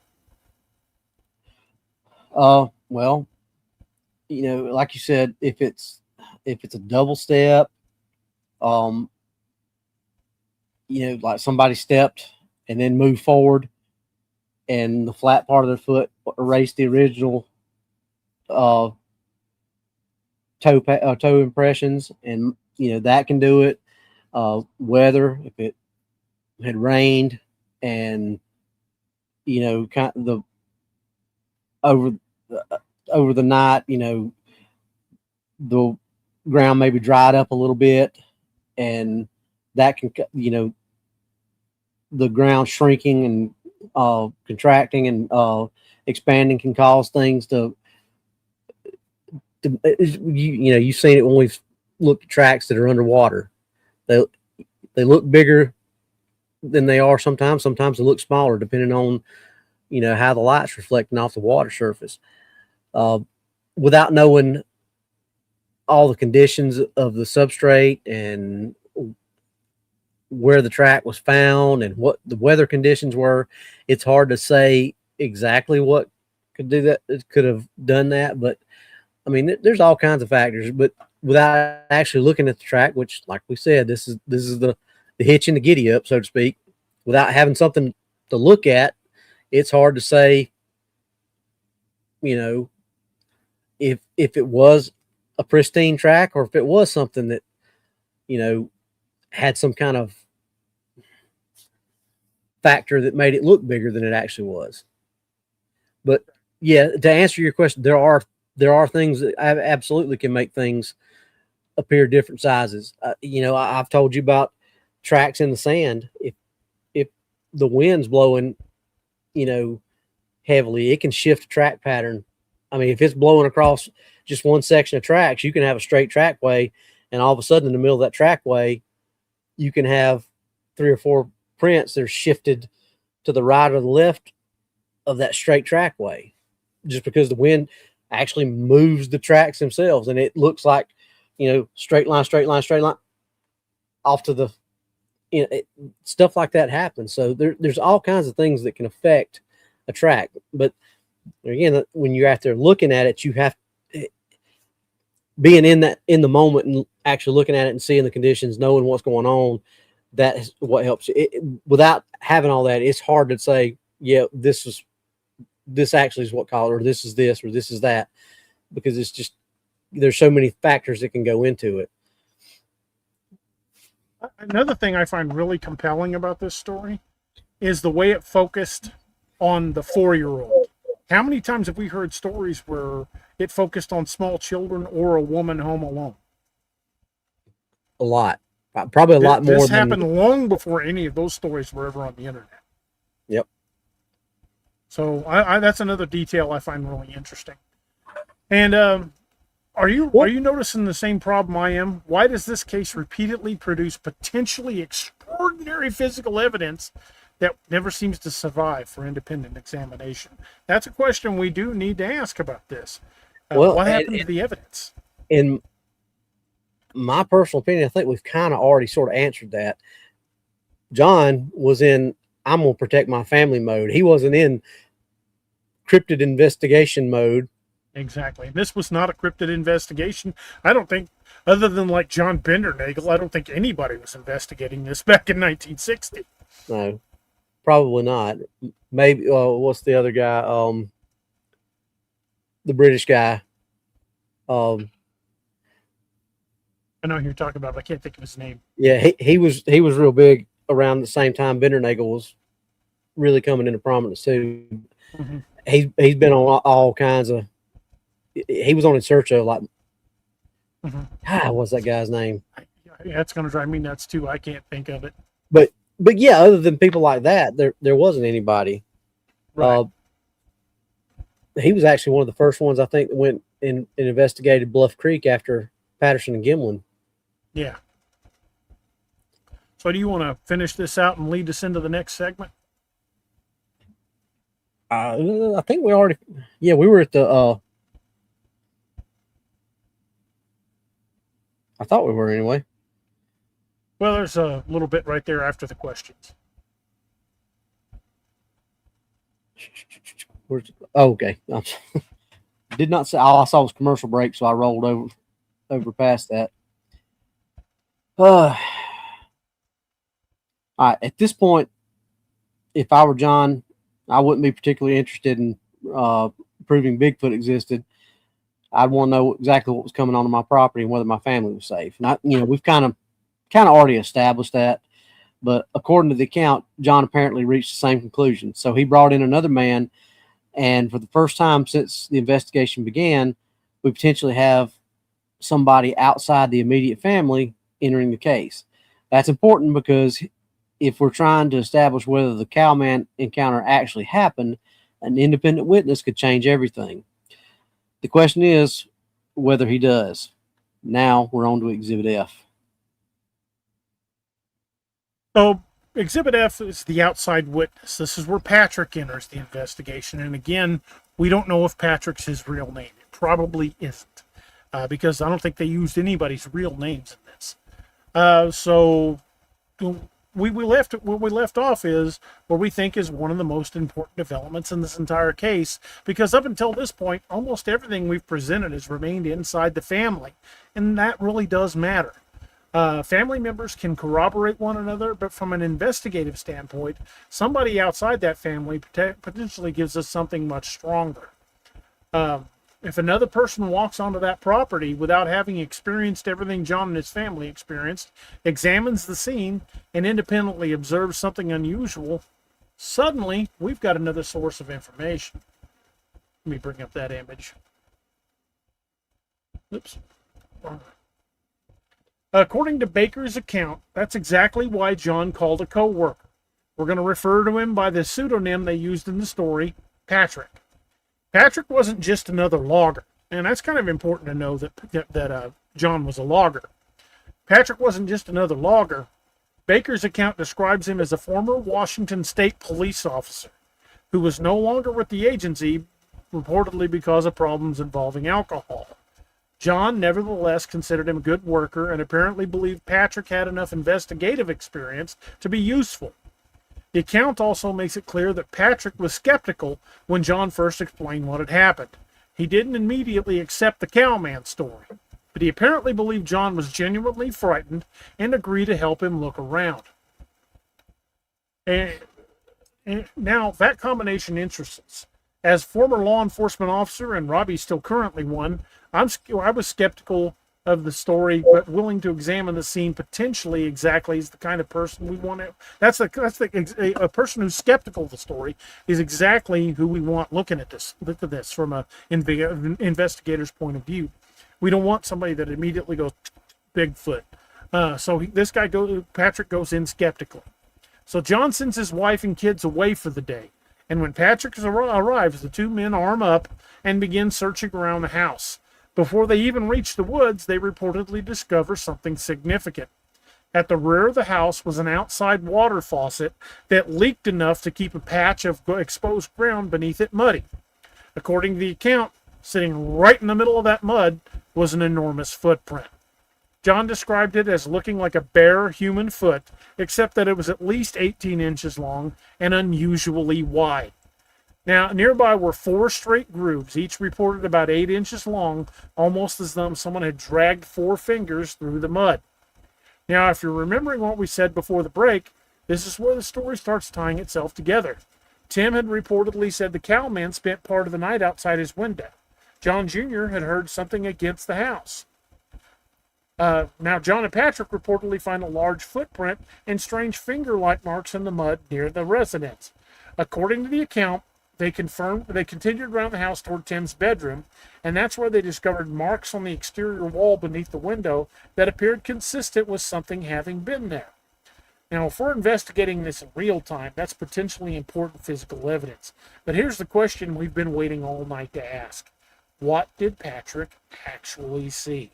Because Patrick is supposed to be our outside witness. And this is where we have to be extremely careful not to give him testimony that the source doesn't actually cite. The account tells us Patrick was there. It tells us he participated in the search. It tells us John and Patrick circled the house together and examined what was reportedly found. But the detailed description of that footprint comes to us through John's account, as relayed by Baker's father and ultimately written by Baker. We don't have a statement from Patrick. We don't have Patrick telling us, yes, I saw an 18-inch footprint. We don't have him describing the marks beneath Tim's window. We don't have his measurements. We don't have his photographs. We don't even have his real name. And that's important because it's very easy for us to accidentally turn Patrick into independent corroboration simply because the story says he was standing there. Presence is the same thing as testimony. That's a distinction we want everybody listening tonight to remember. If we're investigating a crime scene and somebody tells us 3 other people saw it, we don't automatically have 4 witnesses. We have 1 person telling me that 3 other people saw it. We don't get those additional witnesses until we actually interview them. And right now, that's exactly where we are with Patrick. He's potentially one of the most important people in this entire case, but he's also somebody we can't independently question. Now, according to the broader Cowman account, John and Patrick didn't stop at the house. They armed themselves and went looking for whatever John believed had been terrorizing his family. And the story continues through additional activity around the property. But we don't want to lose sight of what Patrick represents simply because the narrative is getting exciting. Patrick represents an opportunity. If we could identify this man, find a contemporary statement from him, or locate anything he wrote or told another investigator independently of John, we suddenly have a second evidentiary channel. And that's potentially huge. But without that, Patrick remains inside Baker's narrative. And this is where the Cowman case starts teaching us something about the difference between a detailed story and a documented investigation. A story can contain 10 witnesses. An investigation doesn't necessarily have 10 witnesses until we can establish that those people actually existed, locate what they independently said, and compare their accounts. That's not us being cynical, though, folks. That's basic corroboration, and that's what you do in an investigation. You corroborate the stories. You search for alibis. You search for the truth. Now, there's another person who eventually enters the story, and this one's even more interesting. After the situation reportedly escalated further and the family left the property, John's brother accompanied him back to the house. According to Baker's account, when they arrived, they found the interior of the house extensively damaged. Furniture had been reportedly overturned. A heavy console television had been thrown, and dude, you remember how much those freaking televisions weighed in the early 70s? Oh my God. Yeah. It had been thrown. The refrigerator had been thrown over on its side. Food was scattered around the kitchen. The master bedroom had been shredded, and a mirror had been smashed apart. John's brother reportedly took a look at the damage and told him he needed to call the cops. John's response was essentially the problem we've been dealing with all night. What was he supposed to tell him? Bigfoot destroyed his house? But according to the account, John didn't make that call. Instead, he and his brother drove to the mill and told Baker's father what had happened. And now we finally reach the person closest to to our source of the chain. Baker's father reportedly went back to the house himself. So now we've got a second-hand story, not a third-hand story. That's important. Unlike almost everything else we've told you tonight, Baker wasn't merely saying his father heard about the aftermath. According to the story, his father personally went to the property and saw the damage.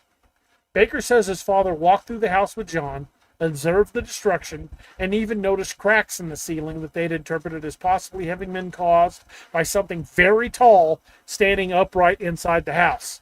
I think that puts it well over 7 feet at that point. Yeah. John also reportedly still had the clump of reddish-brown hair, and Baker's father said he personally examined it.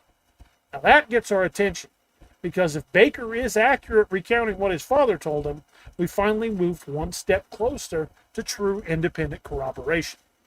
Baker's father wasn't there when Tim saw the Cowman. He wasn't there during John's encounter. He wasn't even there when John Jr. was knocked down. And he wasn't there during any of the nighttime activity. But he reportedly saw the aftermath. He saw the damaged house, and he handled the hair.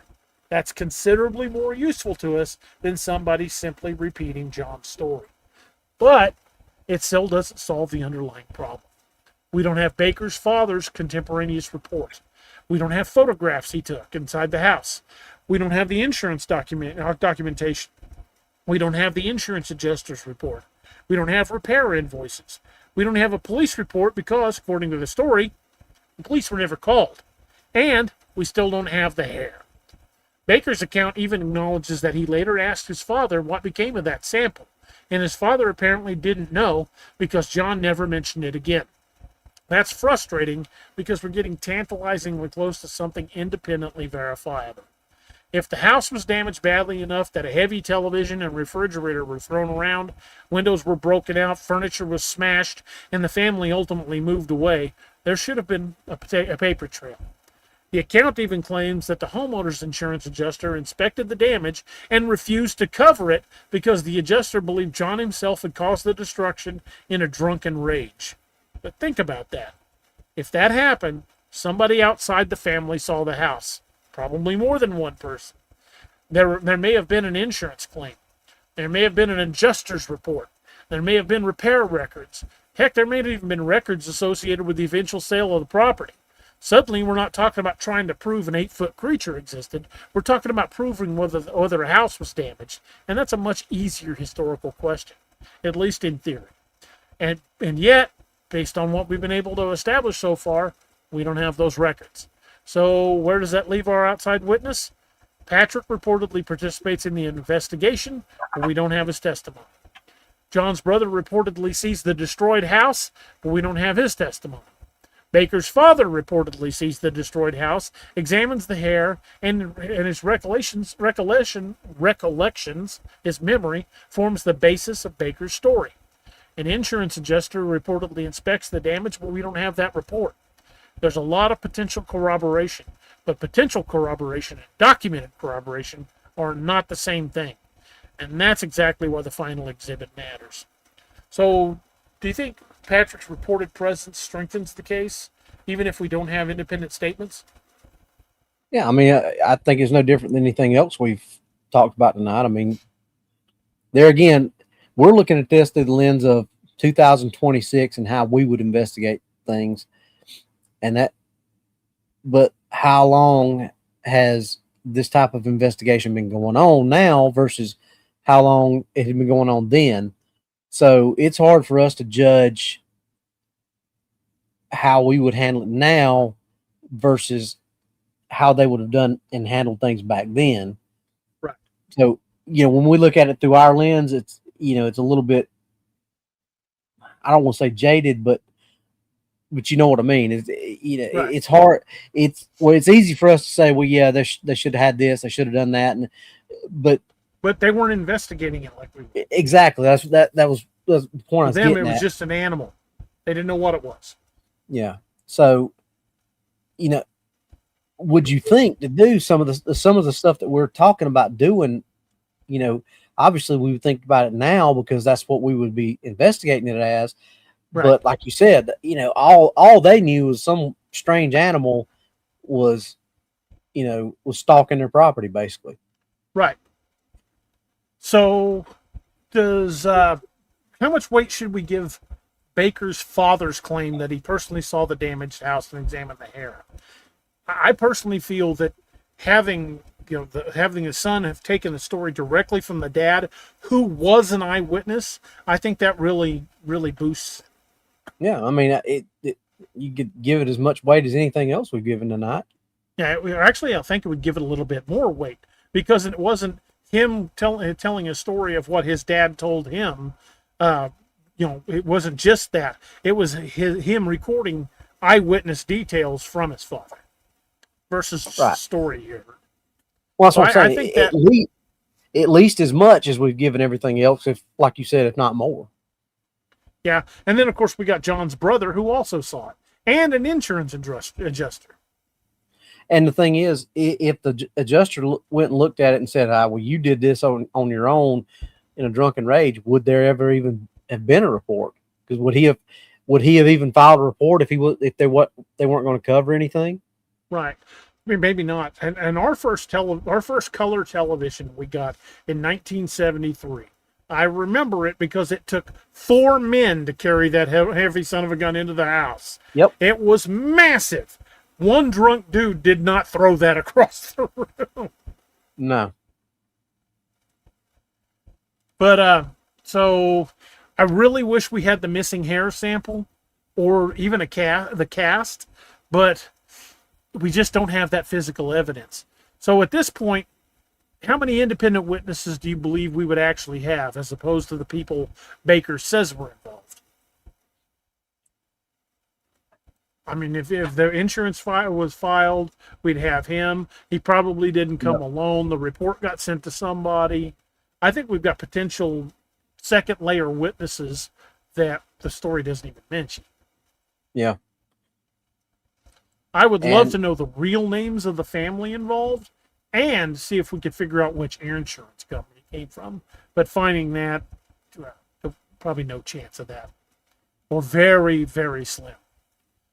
So that's the question we're carrying into the next exhibit. We've spent most of tonight doing something very deliberately. We've treated the Cowman account as though the events happened. just as they were reported. And we've examined each piece from the inside of the narrative. Now we're going to turn the entire investigation around. We're going to stop asking what the Cowman was. We're going to start asking, what can we actually prove?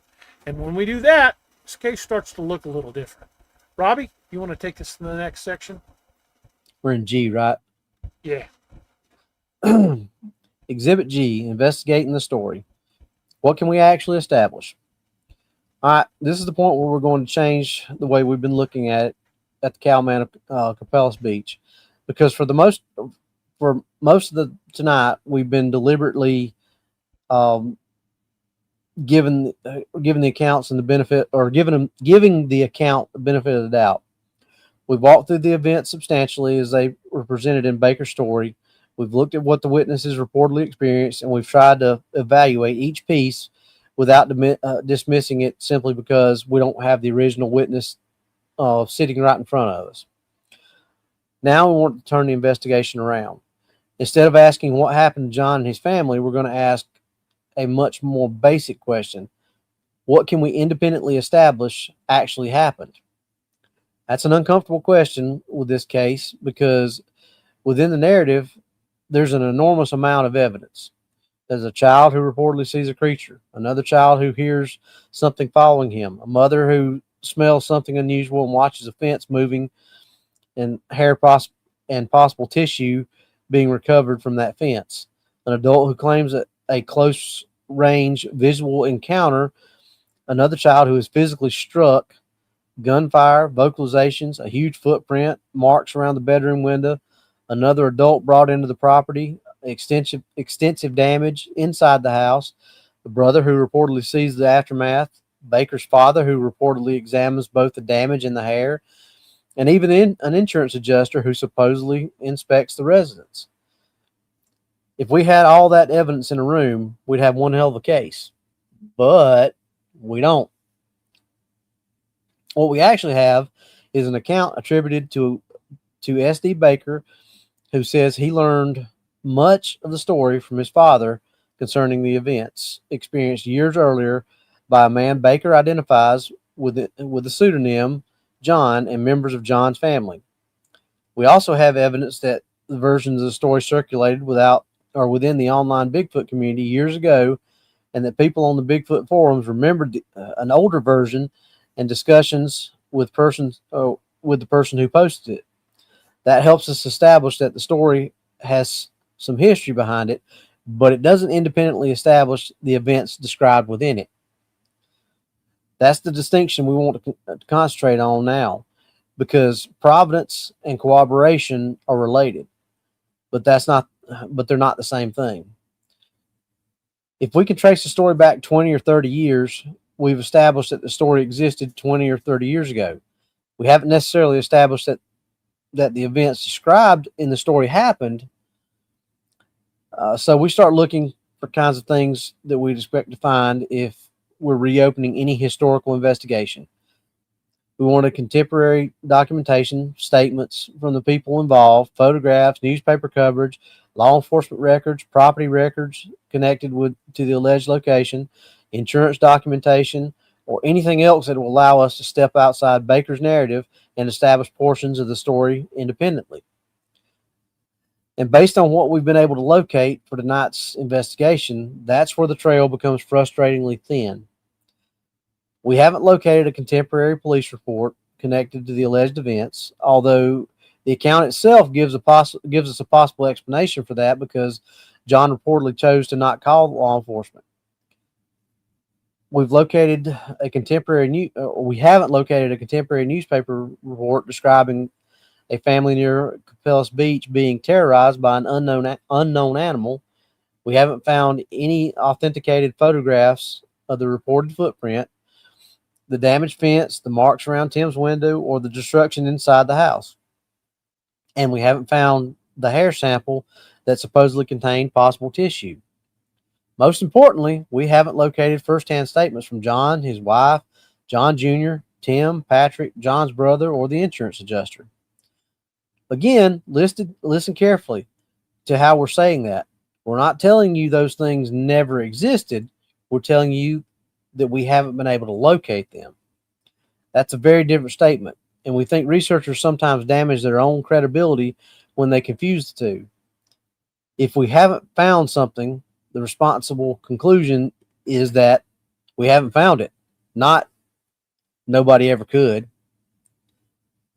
There's also an issue of the pseudonyms, which creates a very practical problem for anybody trying to investigate the case decades later. Protecting witness identities is understandable, especially when you're dealing with a story that could expose a family to ridicule, but anonymity comes at a cost. If we don't know John's real name, we can't easily search local newspapers for him, identify the property, look for insurance claims, locate surviving relatives, establish employment or employment history, or determine whether Patrick really was a former Washington State Patrol officer. In other words, the same anonymity that may have protected the family also makes independent verification extremely difficult. Then there's the physical evidence, and we think this may be the greatest missed opportunity in the entire case. The hair should have been enormously valuable. If Baker's account is accurate, we're not talking about somebody finding a few ambiguous strands on a bush. John reportedly removed a substantial clump of long reddish brown hair from barbed wire, possibly with biological tissue attached. And Baker's father later reportedly handled the same material. If that sample still existed with a reliable provenance, we'd be far more interested in testing it than debating what anybody thought the creature actually looked like. The same applies to the footprint. An 18-inch human-like impression could potentially be extremely interesting if we had photographs, measurements, casts, a trackway showing locomotion.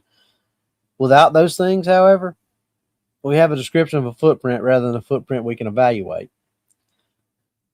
The destruction inside the house creates a different kind of opportunity because that isn't cryptid evidence at all. It's property damage, and property damage potentially leaves ordinary records behind. If an insurance adjuster really inspected the house, there may once have been a claim file describing what the damage and perhaps even photographs documenting the interior. That wouldn't prove that a Sasquatch destroyed the house, but it would independently establish that the destruction Baker described actually existed. And that's important because investigations don't always move forward by proving the extraordinary claim first. Sometimes you build from the outside inward. Can we establish that the family existed? Can we establish that they lived at the reported location? Can we establish the house was damaged? Can we establish that the insurance claim was made? Can we establish that Patrick existed and had the background attributed to him? Can we establish that Baker's father employed John? Every one of those ordinary facts would give us another fixed point from which to evaluate the extraordinary ones. Right now, we don't have enough of those fixed points. That doesn't mean that the Cowman story is a hoax, and we won't emphasize that because we haven't uncovered evidence demonstrating that Baker fabricated the entire account either. We haven't found any confessions where somebody admits making the whole thing up, and we haven't found documentation conclusively showing that the events couldn't have happened. What we have is something considerably less satisfying.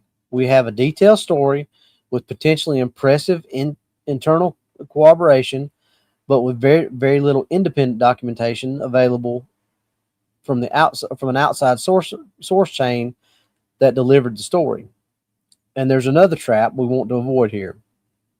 The Cowman account has been repeated for years throughout the Bigfoot and cryptozoology communities. And repetition creates familiarity. Familiarity can eventually create the impression of corroboration, because we remember hearing the story from multiple places and subconsciously begin treating the story from all those different places as separate sources, which DA mentioned earlier. But if a website copied website A copied Baker, website B copied website A podcast used website B, and then another article cites the podcast, we haven't accumulated 4 independent sources. We've created an echo chamber around one source. That's why tracing information backwards matters. We don't want the newest version of the story. We want the oldest version that we can locate, and then we want to know what evidence that version was based upon. In the Cowman case, the trail appears to lead us back toward Baker and the story he says that he received primarily through his father. The recollections of older Bigfoot forums suggest that the account has deeper online roots than many of the modern reports, which is useful when establishing the history of a narrative, but we still eventually arrive at the same wall. We need the original witness, or we need something they left behind. Without either one, there's only so far that we can take this investigation. Now, here's where we think the case becomes more interesting rather than less interesting, because none of these problems necessarily tell us the Cowman encounter didn't happen. What they tell us is with a level of confidence we can reasonably assign to the story has to be different from the level we'd assign to a case with identifiable witnesses, contemporary documentation, preserved physical evidence, and multiple independent statements. That's not debunking, that's weighing the evidence. If tomorrow somebody hands us authenticated photographs from the property, an insurance report documenting the damage, a contemporaneous letter written by one of the family members, or a surviving statement from Patrick that independently describes what he saw, will change the weight and give the evidence case, or change the weight that we give the case. That's what you're supposed to do when new evidence arrives. You don't defend your conclusions, you update them. And that's really the question that we've been building towards all night. When we opened this file, we told you we weren't merely asking whether the Cowman was a Bigfoot. We wanted to know whether we could establish that the encounter itself actually happened. After going through everything that we could find, we think we can establish that the Cowman story has circulated for years and that its surviving source tradition points back toward Baker's account of something his father said happened to one of his employees and that employee's family. What we cannot currently establish to our satisfaction, though, is that the extraordinary events within the story occurred substantially as described. Those are not the same conclusions. We haven't proven the story false. We simply haven't found enough independent evidence to prove it's true. And if the answer feels frustrating, welcome to the investigation. Sometimes the evidence doesn't give you the ending you wanted. It just gives you the ending that you've earned, or that it earned. Yeah. So, how much does the inability to identify the principal witnesses affect the weight you give the story? Well, I mean, it affects it a lot. I mean, that's not necessarily a bad thing, not necessarily negative, but it does affect it because, like we said, when you take all the elements of the entire thing, each independent side or independent encounter, they're all fairly credible. They're all, but in saying that, you have to address the elephant in the room, or the 800-pound gorilla, or whatever you want to call it. You have to address the issue that every single one of those accounts, as far as we know, all come from Baker. Right. You and I are both authors. We write fiction stories all the time. You got to ask this question: could Baker have made this whole thing up? And if he made it up, that's why everything would tie in so nicely together. Okay, but I'm not saying he did, but you have to ask that question. Yeah, you definitely got to ask that question. But I'm just playing devil's advocate here. Back in the days of Bigfoot forums, making up a story like that didn't get you any kudos, because there were maybe in those days there were maybe 40 people on there. In fact, there was another. I was on Bigfoot forums and another one called Kiamichi Giants, and Kiamichi Giants is where I first heard the Siege at Honobia story. Yeah, and so a lot of those stories got circulated on those message boards long before Facebook and any of that. But it wasn't like you could post a story on social media and it go viral because you were Right. only posting it for the 20 guys in your chat. Right. And like I said, I'm not saying that is what happened, but you have to Yeah, you do have to ask that question. because that's a very valid point of if he made it up, that's why it's all so coherent. Right. What do you think about the age of the story? Do you think that the fact that it happened in the early 60s that make it more credible, or do you No. think it only makes the story old?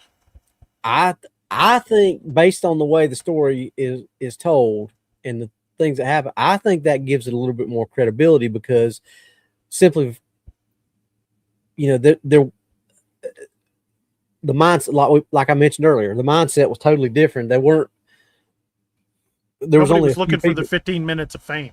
Yeah, and In fact, if they would have been looking for fame, they'd have used the real names. yeah. So, like I said, you have to ask that question about Baker because I don't know anything about him. I don't know.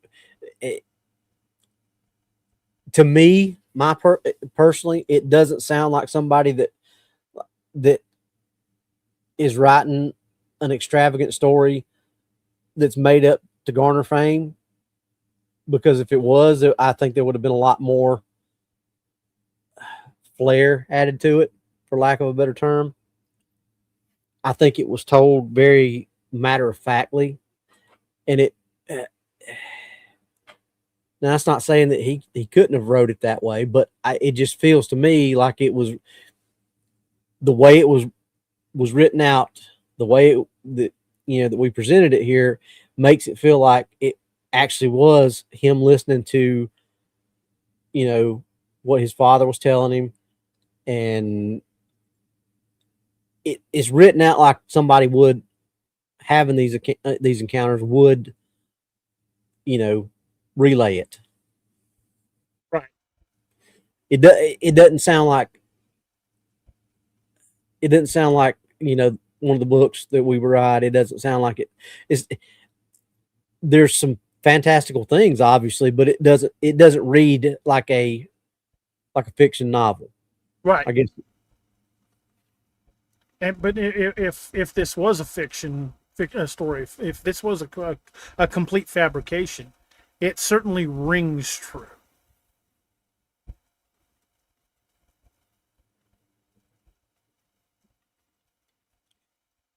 Did I lose you, or did I lose me?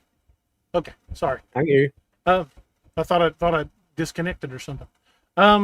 So what about the extra witnesses? Do you think that adds credibility to the story? Because if this was a work of fiction, why would you go to the extent of creating multiple extra witnesses? You just tell the story. Well, say this happened to me or it happened to my dad. Yeah, and that's kind of the point I was getting at is, to me, if you're gonna add these extra people, number one, I wouldn't have added the insurance adjuster, Right. because just for the reasons. Okay, then where's the report?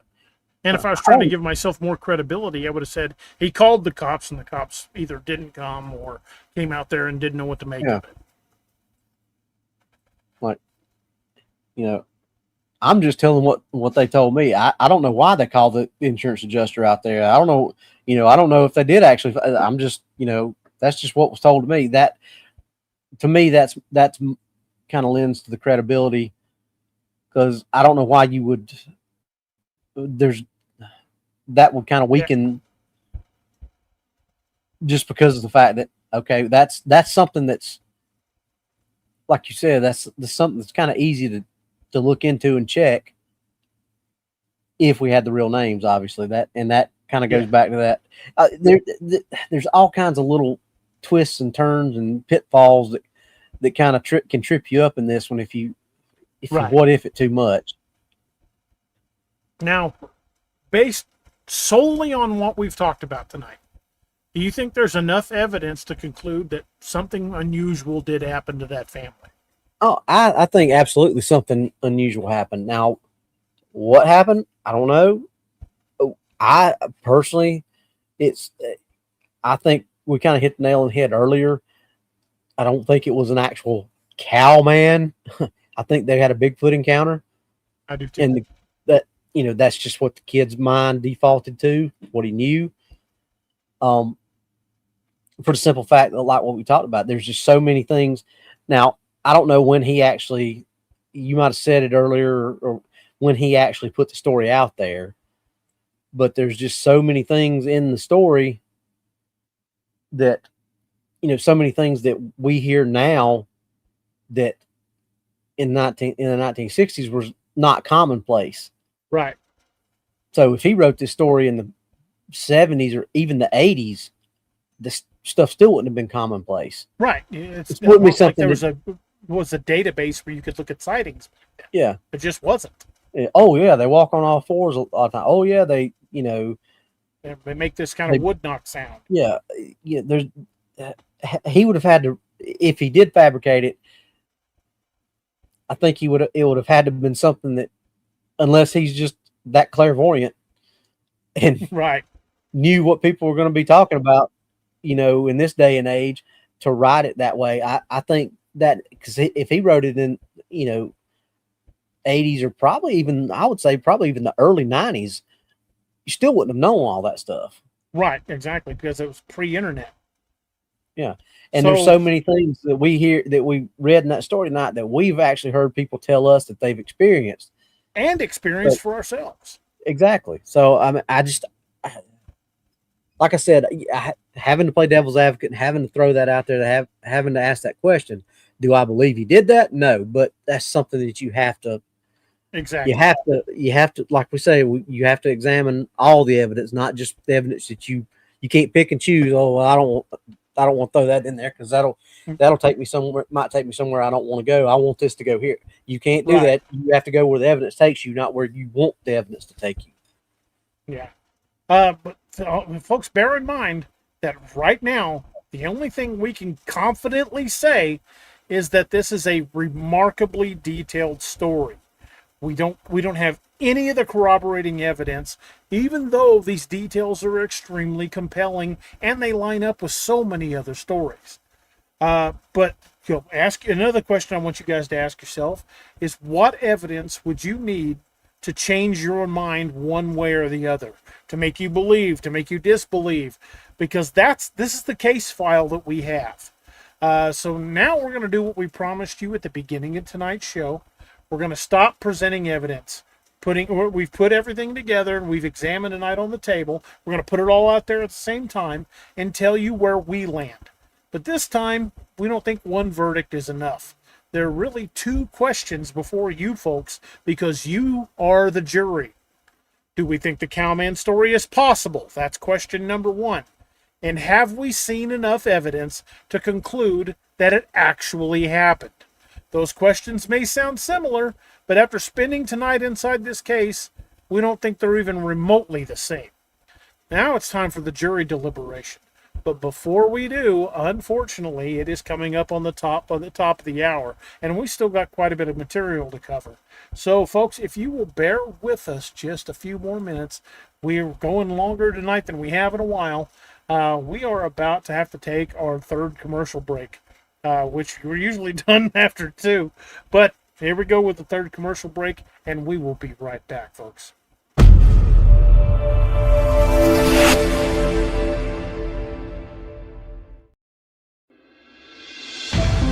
The new book, How to Research a Haunted House by paranormal investigator Margie Kay and professional researcher Violet Wisdom, is now available from Unex Media. This one-of-a-kind book explains how to do research on a house with uncommon methods and resources used by historic home researchers, and how to determine who may be doing the haunting and why. How to research a haunted house can be used by homeowners, renters, investors, and it should be in the library of all professional paranormal investigators. Get this unique book at unexmedia.com or amazon.com. That's unexmedia.com or amazon.com.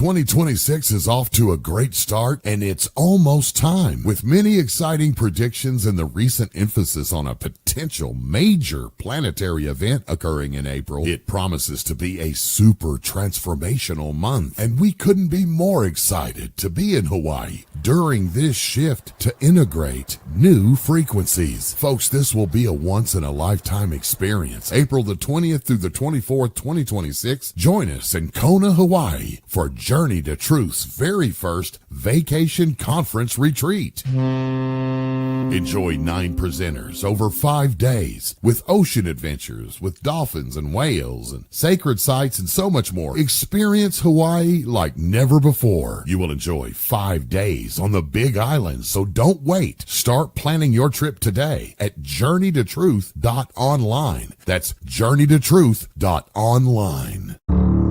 The paranormal field is changing, and now, more than ever, it's time for professionals to lead the way. Join the Oz Professional Paranormal Investigators Association, a global network of serious investigators dedicated to raising the standard of real paranormal research. Access professional certifications, advanced training, and courses exploring true investigation, psychic phenomena. If you're a real paranormal investigator, be a part of the group defining the future. Join today. Visit ozinstitute.org. That's ozinstitute.org. Hey everybody, this is Kerry Pocket Doc Davis from Dark Angel Medical, and you are listening to DA Ex Machina with DA Roberts. You may recognize me or some of my products from Dark Angel Medical in some of the Apex Predator, Lakeview Man, and Wild Hunt books, and you can get those products at www.darkangelmedical.com, along with training classes on how to use those products and save a life. Shoot us an email at info@darkangelmedical.com and be the difference.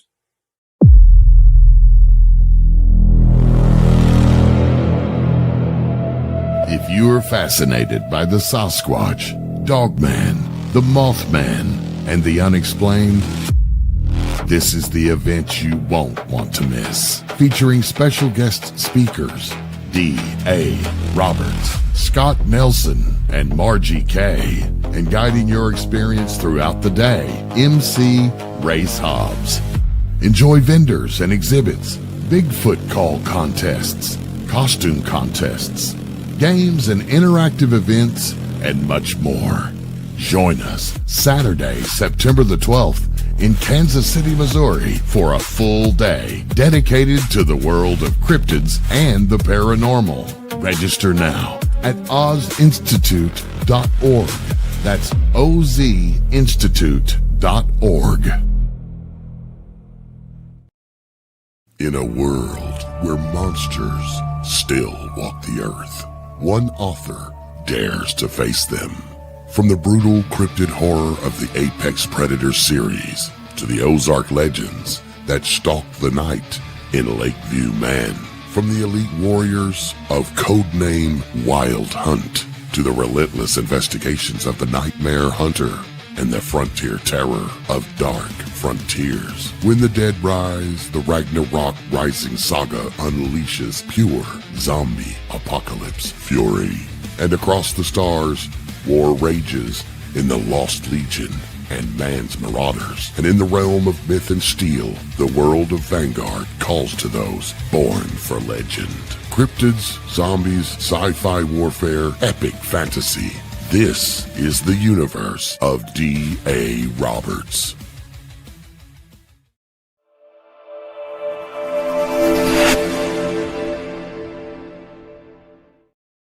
And we are back, folks. We are going to jump right back into the middle of this with both feet.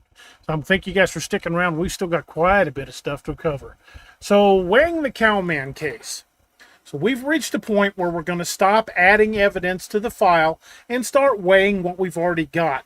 Because if you've been investigating this alongside us tonight, you've probably noticed that the Cowman of Copalis Beach presents us with a very different problem than some of the other cases we've examined. If we evaluate the story strictly from inside the narrative, there's quite a bit here that we find compelling. The events build upon one another in ways that make sense. The people involved don't always immediately leap to extraordinary explanations, and several of the reported observations appear to overlap. Tim says something became caught in the fence. His mother reportedly sees the fence moving and notices the odor. John later finds hair tangled in the wire. John Jr. reports something following independently of his younger brother's experience, and John himself initially considers both a horse and a bear before concluding that neither explanation fits what he's seeing. These details matter to us because they're exactly the kinds of things we look for when we're evaluating a witness account. We're interested in whether somebody begins with a conclusion and forces every observation to fit it, or whether they appear to work through the ordinary explanations before arriving somewhere unusual. Within Baker's telling, John generally does the latter, which is good. We also find that the reported behavior of the family interesting. They aren't portrayed as people trying to hunt Bigfoot or become famous for discovering something extraordinary or trying to film something on TikTok to go viral. They're portrayed as a family becoming increasingly scared by activity around their home. And as the situation gets worse, their attention appears to shift toward protecting the children and eventually leaving the property entirely. Again, that's how the story portrays them. And that qualification matters enormously, because once we step outside the narrative, almost everything that makes the case compelling becomes difficult to verify. And that's why we told you before Exhibit G that we thought we needed 2 verdicts tonight rather than 1. Let me put up this one here. So first question, is the story internally plausible? If we're asking whether the events described in the Cowman account could have happened, we don't see anything that allows us to simply throw the story out. Washington's coastal forests clearly provide a habitat capable of concealing a large animal. People can encounter wildlife unexpectedly. Animals can, and do, become entangled in fences and leave hair behind. Large animals can produce strange vocalizations, damage property, leave tracks, and behave unpredictably when they're frightened, injured, territorial, or get habituated to people. The extraordinary part isn't that any single one of these things could happen. It's the creature John reportedly saw and the way all of those events are connected within the story. If John accurately described a massive hair-covered animal moving on four legs and then standing upright, possessing human-like hands, breaking an elder tree several inches in diameter, chasing his son across a field, and later returning repeatedly to the family home, then we have something that doesn't fit comfortably into any ordinary animal explanation we could give you. But that sentence begins with the most important word in tonight's investigation. And that word is if. Unfortunately, that's where we are. So that gives us question 2. Do we think Baker was lying? We haven't found evidence that gives us a responsible basis for accusing Baker of creating the story. That's important because skepticism sometimes gets lazy. It's easy to encounter a story you can't verify and immediately go, somebody just made that up. That's not an investigation either. That's far into the other side. If we're going to accuse somebody of deliberately creating a hoax, we want evidence supporting that accusation. We haven't found a confession, and I've done Google searches and done deep dives in forums. Nobody has ever come forward either claiming to have been one of these family members or debunking the story. So we haven't found a confession, we haven't found an obvious source from which the story was copied, and we haven't found anything that conclusively demonstrates Baker knowingly invented John or the events attributed to his family. But what we do have is Baker saying his father told him about something that happened to one of his employees years before that. That could be completely true.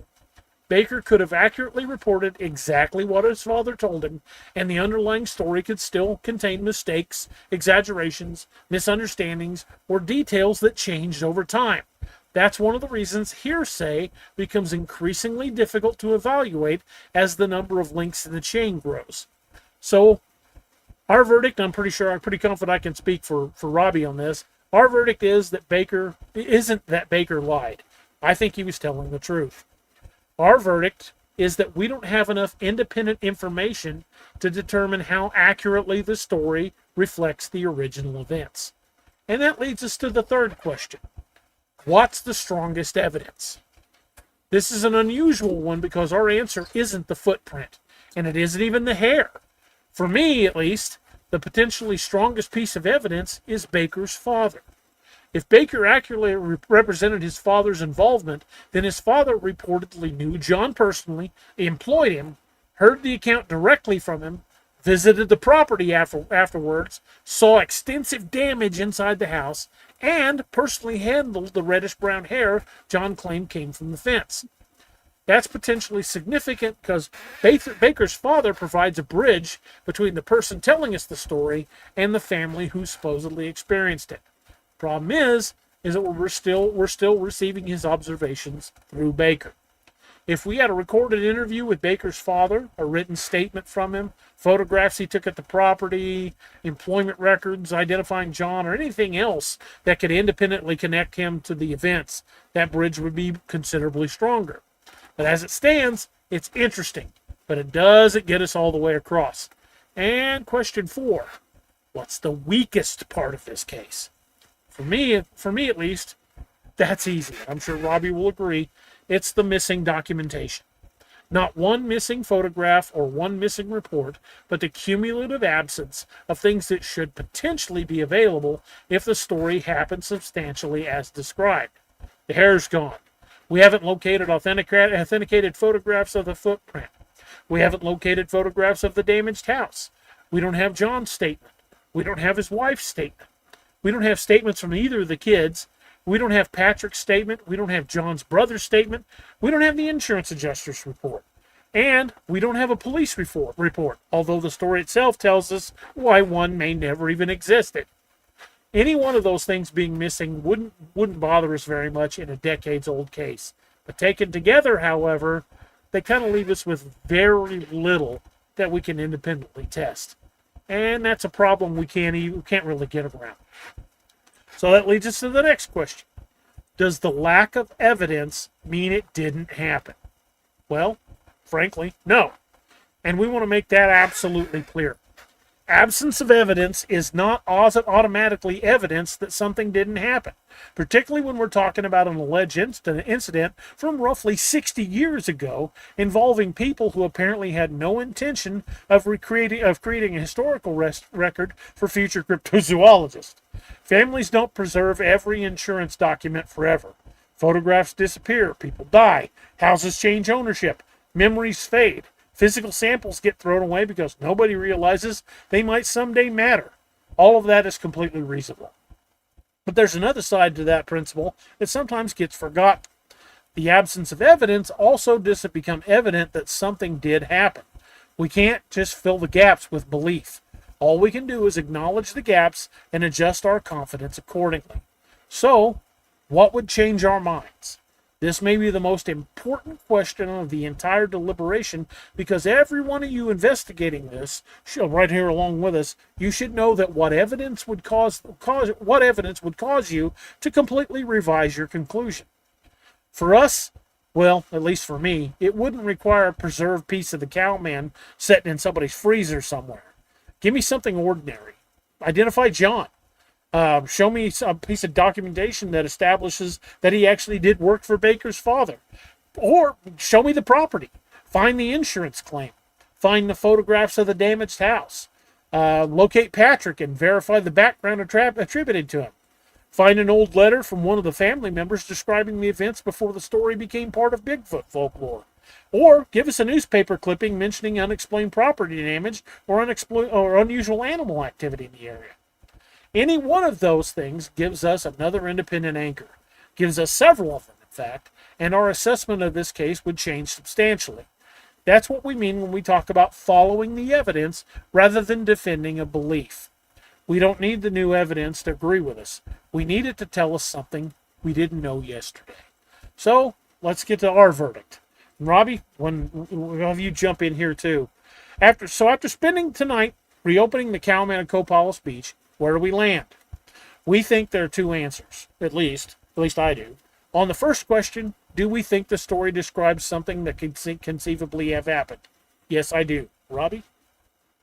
Yeah, I definitely Okay. think something happened. Okay, so there we go. We concur that we both believe something happened. There are aspects of the account we find genuinely interesting, and if the core witnesses could be identified and their statements independently corroborated, we'd consider this case worth taking very seriously. Hell, I'd consider taking a trip out there. That's not the question in the title of tonight's episode. The question we asked, what was this? Did this encounter actually happen? And based solely on what we've been able to establish, our answer has to be that we just don't know. More specifically, we don't think we currently have enough independent evidence to conclude that the Cowman encounter happened substantially as described. Robbie, do you agree with that? Yeah. Okay. Well, that's not a verdict of false. That's not a verdict of this is a hoax. And it certainly isn't a verdict that people involved were lying. It's an evidentiary verdict. The story may be true. What is that? They call that an offered plea. They don't plead guilty, but they admit there's no. Null pros. Yeah, null pros. Nolo, or nolo contendere. Yeah, Is probably what you're thinking more of. Yeah, in this case, I plead guilty because I think if it goes to trial, there's enough evidence to convict me, but I'm not saying that I'm guilty. Right. Kind of the inverse of that. But if we'd put this case on trial, we would have to find in the favor of not being true because of the lack of evidence. But that doesn't mean it's not true. The story may be true, or parts of it might be. The original events may have been considerably different from the version that eventually reached the internet. Or the entire thing may have begun as a story that became far more convincing simply because it survived long enough to become familiar. Right now, we can't establish among those possibilities with the confidence we'd need to close the file. And that means the final verdict doesn't belong to us anyway. It belongs to you folks. So the question's for you, for the jury. Do you believe the Cowman encounter happened substantially as the way Baker described it? Which reported detail carries the most weight for you, and why? Which part of the story creates the greatest doubt for you? Do you think Baker's father provides meaningful corroboration, or does the secondhand source chain prevent you from giving his reported observations? Giving him much weight. Does the amount of allegedly lost physical evidence concern you? If you believe something happened, how much of the Cowman narrative do you think reflects the original event? And if you're skeptical, what evidence would cause you to reconsider? Are you comfortable leaving a case unresolved rather than forcing it in either true or false? And finally, if you're sitting on this jury tonight, what would your verdict be? So that's where we land. And now we want to hear where you landed. We've presented the case as fairly as we know how. We've told you what we find compelling. We've told you what bothered us. And we tried very hard not to confuse something we can't verify with something we've proven false. Because we didn't prove any of this false. We just can't verify it. Now, the evidence is yours. It's time for your verdict. Robbie, you want to talk to the jury, the ladies and gentlemen of the jury? Ladies and gentlemen of the jury. Get that old Southern lawyer going. Yeah, the big chicken on Futurama. Yep. Well, we actually had an old, he's dead now, but he was a good one, John DeYoung. And when he was sitting there, when you go up there for jury selection, he'd turn around and go, "Please swear the juror." That's why he talk like Foghorn Leghorn. There you go. So Robbie, you're Matlocking this piece. Go for it. All right. Audience verdict. You be the jury. All right. Like we said, this is your turn. We spent the night walking you through the Cowman of Copalis Beach from two different directions. First, we treated the account substantially as reported and asked what the evidence would look like if these events happened the way Baker described them. Then we turned the investigation around and started asking what portions of the story we could actually establish independently. Those two approaches brought us to very different places, and that's exactly why we chose this case for the open case files. If we stay inside the story, we find quite a bit that's compelling. We have multiple members of the family reportedly experiencing different pieces of the same escalating situation. Physical evidence that appears to connect some of those experiences, and adult witnesses who initially consider conventional explanations. Another adult reportedly brought into the investigation a badly damaged house, and Baker's father allegedly seeing some of the aftermath for himself. If all that happened substantially, as reported, we wouldn't have any trouble calling the Cowman of Copalis Beach one of the most remarkable prolonged Sasquatch encounters we've examined. Problem is that the investigation can't stop with a good story. Once we step outside the narrative, the case becomes much harder to hold on to because nearly every road eventually leads us back to the same source chain. People who we most want to interview are hidden behind pseudonyms or otherwise unidentified. The physical evidence hasn't survived in a form we can examine, and the ordinary records that might independently anchor parts of the story haven't surfaced in the material that we've been able to locate. That's why we couldn't give you a simple true or false verdict. Now, we want yours. If you're watching live, put your verdict in the chat. Don't just give us true or false or undecided. Tell us what you got there. If you're watching the replay, do the same thing in the comments, because the reasoning behind your verdict interests us more than whether or not you just happen to agree with our verdict. And I think, we've shown that DA and I both feel pretty much the same way about this. Maybe you believe John and his family really encountered a Sasquatch near Copalis Beach, and that 60 years of lost records explain why so little independently verifiable evidence remains today, which is certainly a plausible explanation. Or maybe you think something happened, but suspect the story changed as it passed from John to Baker's father and from Baker's father to Baker himself, and eventually through decades of retelling. Also very plausible in itself. Or maybe you think the source problems are simply too substantial to overcome, and you're not willing to accept the encounter without independent corroboration. And again, all very, plausible explanations to get behind, and you can't be faulted for having any one of those conclusions. But there again, you may be exactly where we are tonight, sitting somewhere between those positions and just wanting another piece of evidence before you're willing to move. Any of those verdicts are reasonable, and if you can explain the evidence, and if you can explain how the evidence brought you there, that's the point of an open case file. We're not trying to build a room where everybody agrees with us.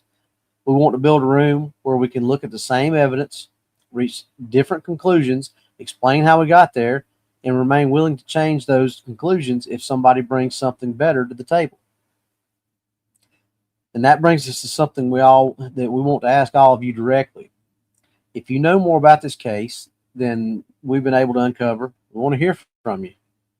If you have an archive copy of the earliest Cowman account and from the old Bigfoot forums, discussions, information that could help establish the identity of one of the people involved, contemporary newspaper coverage, documentation connected with the property, or another source that predates the version we worked from tonight, send it to DA, because we want to know. I'm sure his email will be put up in the chat. Don't send us another modern retelling. Send us a source behind the retelling. That's how we move forward in this investigation. Because the verdict that you're rendering tonight doesn't have to be permanent. Ours isn't either. If better evidence surfaces tomorrow, we want to reopen the case file and follow it. That's what an open case is supposed to be. It's open for a reason. It's not closed. Verdict is not final. So in closing, like I just said, this case remains open. And unlike the others, you can't FOIA this one because we're going to discuss it. So before we get out of here tonight, we want to thank everybody who spent the evening investigating this one with us. These open case files only work if you're willing to participate, question what we're presenting, and challenge our conclusions. When you think if you think we've missed something, and resist the temptation to decide what you believe before you heard the evidence. That's especially important with cryptozoology because this field has spent far too many years trapped between two extremes. One side, you've got people willing to accept almost anything as evidence because it supports something they already believe, those preconceived notions that we talked about. And on the other side, you got people willing to dismiss almost anything because they've already decided the subject itself is so ridiculous. Neither one of those positions interests us very much, though. We don't think believing everything makes you open-minded, and we don't think dismissing everything makes you skeptical. Good investigation lives somewhere in between, where you're willing to entertain an extraordinary possibility while still demanding that the evidence earn your confidence. The Cowman of Copalis Beach is a perfect example of this. We don't know whether John existed under another name. We don't know whether his family experienced the events that Baker described. We don't know whether there was a large unknown animal moving around the property, whether a more conventional event grew into something extraordinary through the years of retelling, or whether the answer lies somewhere in between those possibilities. What we do know is that we haven't found enough evidence to responsibly tell you that we've solved it. And I don't think you'll ever hear us say anything like that because we're always looking for the next bit of evidence. And we're perfectly comfortable saying that too. An investigator who can't say, I don't know, eventually starts inventing their own answers. And that's 100% accurate, whether he realizes that he's doing it or not. And that's that whole line of if you go into an investigation thinking you already know the answer, then the evidence is going to start pointing you towards that answer that you've already got in your head of what the answer is. We'd rather leave a question unanswered than pretend we've earned a conclusion that we haven't. If you've enjoyed tonight's investigation, do us a favor before you head out. Hit the like button, subscribe to the channel, and if you haven't already, share this episode with somebody who enjoys Bigfoot, Sasquatch, cryptozoology, and unexplained encounters, historical mysteries, or evidence-based investigation. If you'd like to help support the work we're doing here, consider becoming a channel member and joining the Nightmare Hunter Nation. Every bit of support helps us keep digging into these cases and bringing them to back to the table for another look. And if this was your first Open Case Files episode with us, go back and check out our previous investigations. I think this is our third open case. Is that right, DA? So go back and check the others and check the rest of our stuff out too. Because the whole idea behind this series, we're going to reopen cases that have become part of cryptid history, strip away as much accumulated folklore as we can, go back toward the original sources, put the available evidence on the table, and then let you decide what you think happened.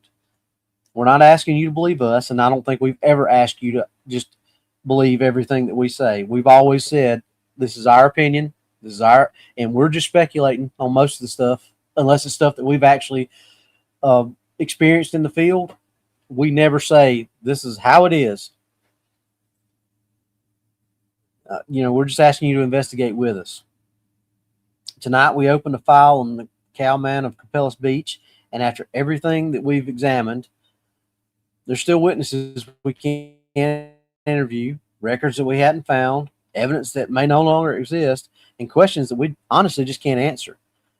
Maybe someday something turns up that changes that. But until then, we're not going to close anything just for tonight. But as of tonight, this case remains open. And it's pointed the wrong way. He's D.A. Roberts. I'm Robbie Jed Raines, and this has been the Nightmare Hunters, Cowman of Copalis County, or Copalis Beach. I always wanted to say county after that. It just kind of rolls off your tongue. It does kind of. Folks, thank you guys for spending your evening with us. Thank you for being part of the Nightmare Hunter Nation. And until we open the next file, stay curious, stay skeptical, follow the evidence wherever it leads you, and always ask better questions. So before we go tonight, there's a few things we always like to talk about at the toward the end of the show. I want you guys to check out the good folks that have been affiliates of the show. Check out you've seen the commercial a few times tonight. Check out Doc's folks over at Dark Angel Medical. Best med kits in the business, and they're HSA and FSA certified. So if you've got a first responder, you can get them covered. Check them out. Get a kit. Save a life, because the life you save might be your own. And Doc's packing birthdays in boxes, and you can use discount code Cryptid20 for 20% off your entire order. Check out the great folks over at Scallywag Tactical. They make awesome blades. I have a crap load of them, and I love every one of them. Fantastic knives. And Robbie got one right there. I don't think I got one. I got one handy. Got the I got tried and true. I got more than one handy. I've only got the one handy because mostly what's on my desk right now is pew related. I got that too, but I always got my scallywags close at hand. Oh, dude, I think I've got 6 handguns here on the desk. I really, yeah. 7. So, check out the good folks at Scallywag Tactical. Use discount code DARoberts10 for 10% off your order. And don't forget to check out the good folks at, let me have to cover up the branding. Oops, there we go. Sigwell Arms. SigwellArms.com. Great group of people, manufacturer of firearms, and they have all the brands you like. They got everything from ammunition to whisper pickles and firearms. So check them out at SigwellArms.com and use discount code Bigfoot5 for 5% off your order. And if you're a first responder or veteran, let them know, and they'll bump that up to 10. So again, check them out. Awesome group of people.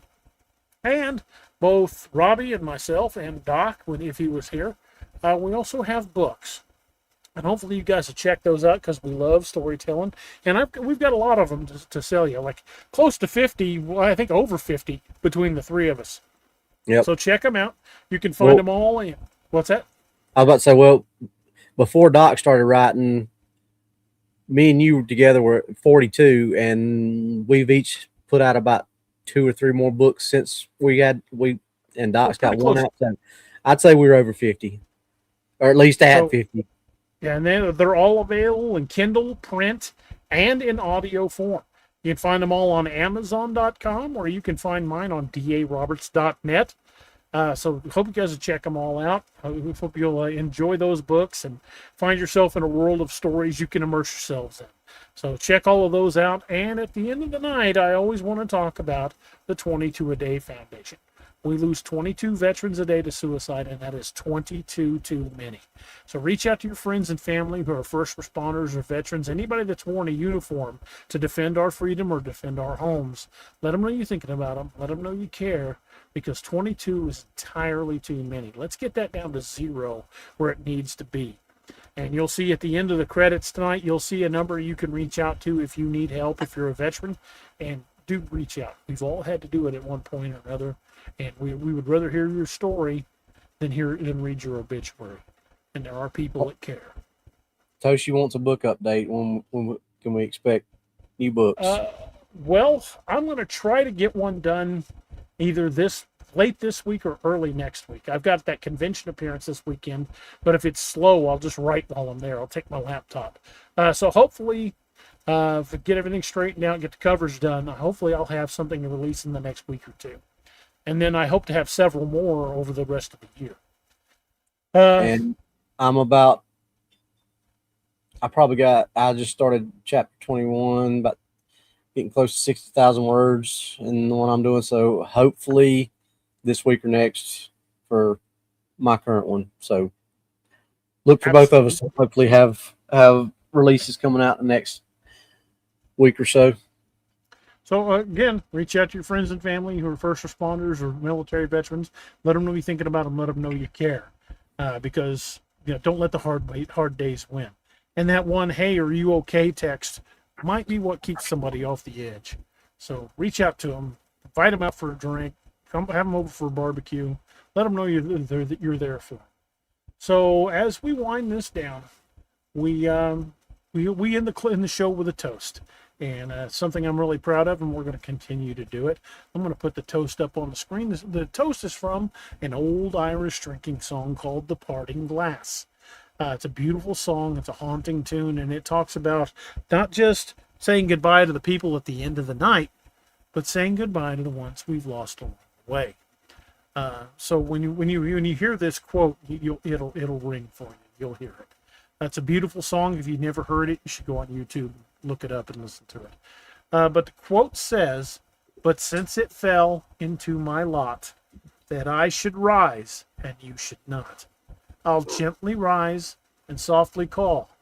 Good night and joy be to you all. Slan Java, and we will see you next week. Good night, everybody."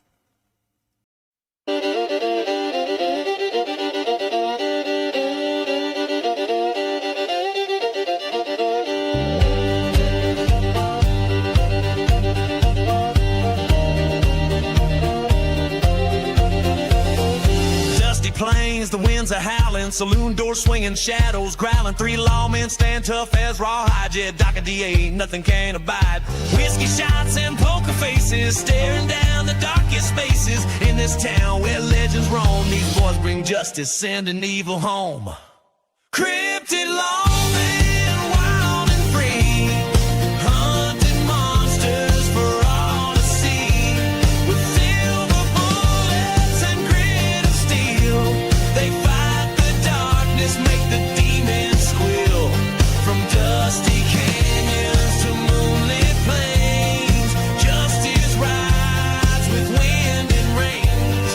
Cryptid lawmen, a fearsome sight, standing tall against the endless night.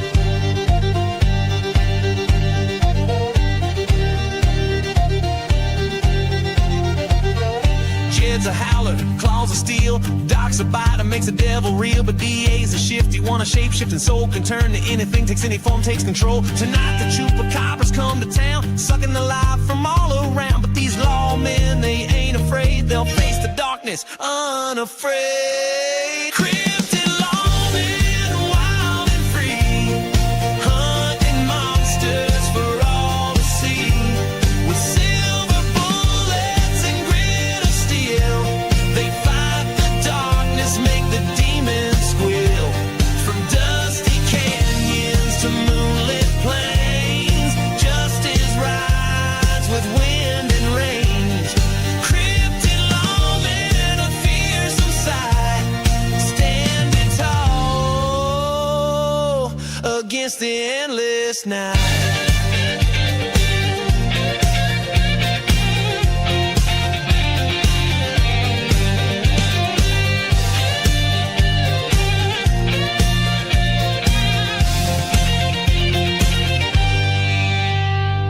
Full moon rises, bat wings flap, the air grows cold, a chill and trap. But these lawmen, they're ready to fight underneath the pale moonlight. Jed and Doc transform with a howl, DA shifts, becomes a night owl. Together they stand, a force so strong against the evil right in the road.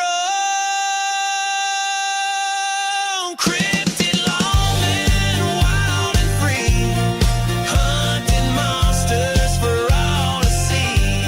With silver bullets and grit of steel, they fight the darkness, make the demons squeal. From dusty canyons to moonlit plains, justice rides with wind and rains.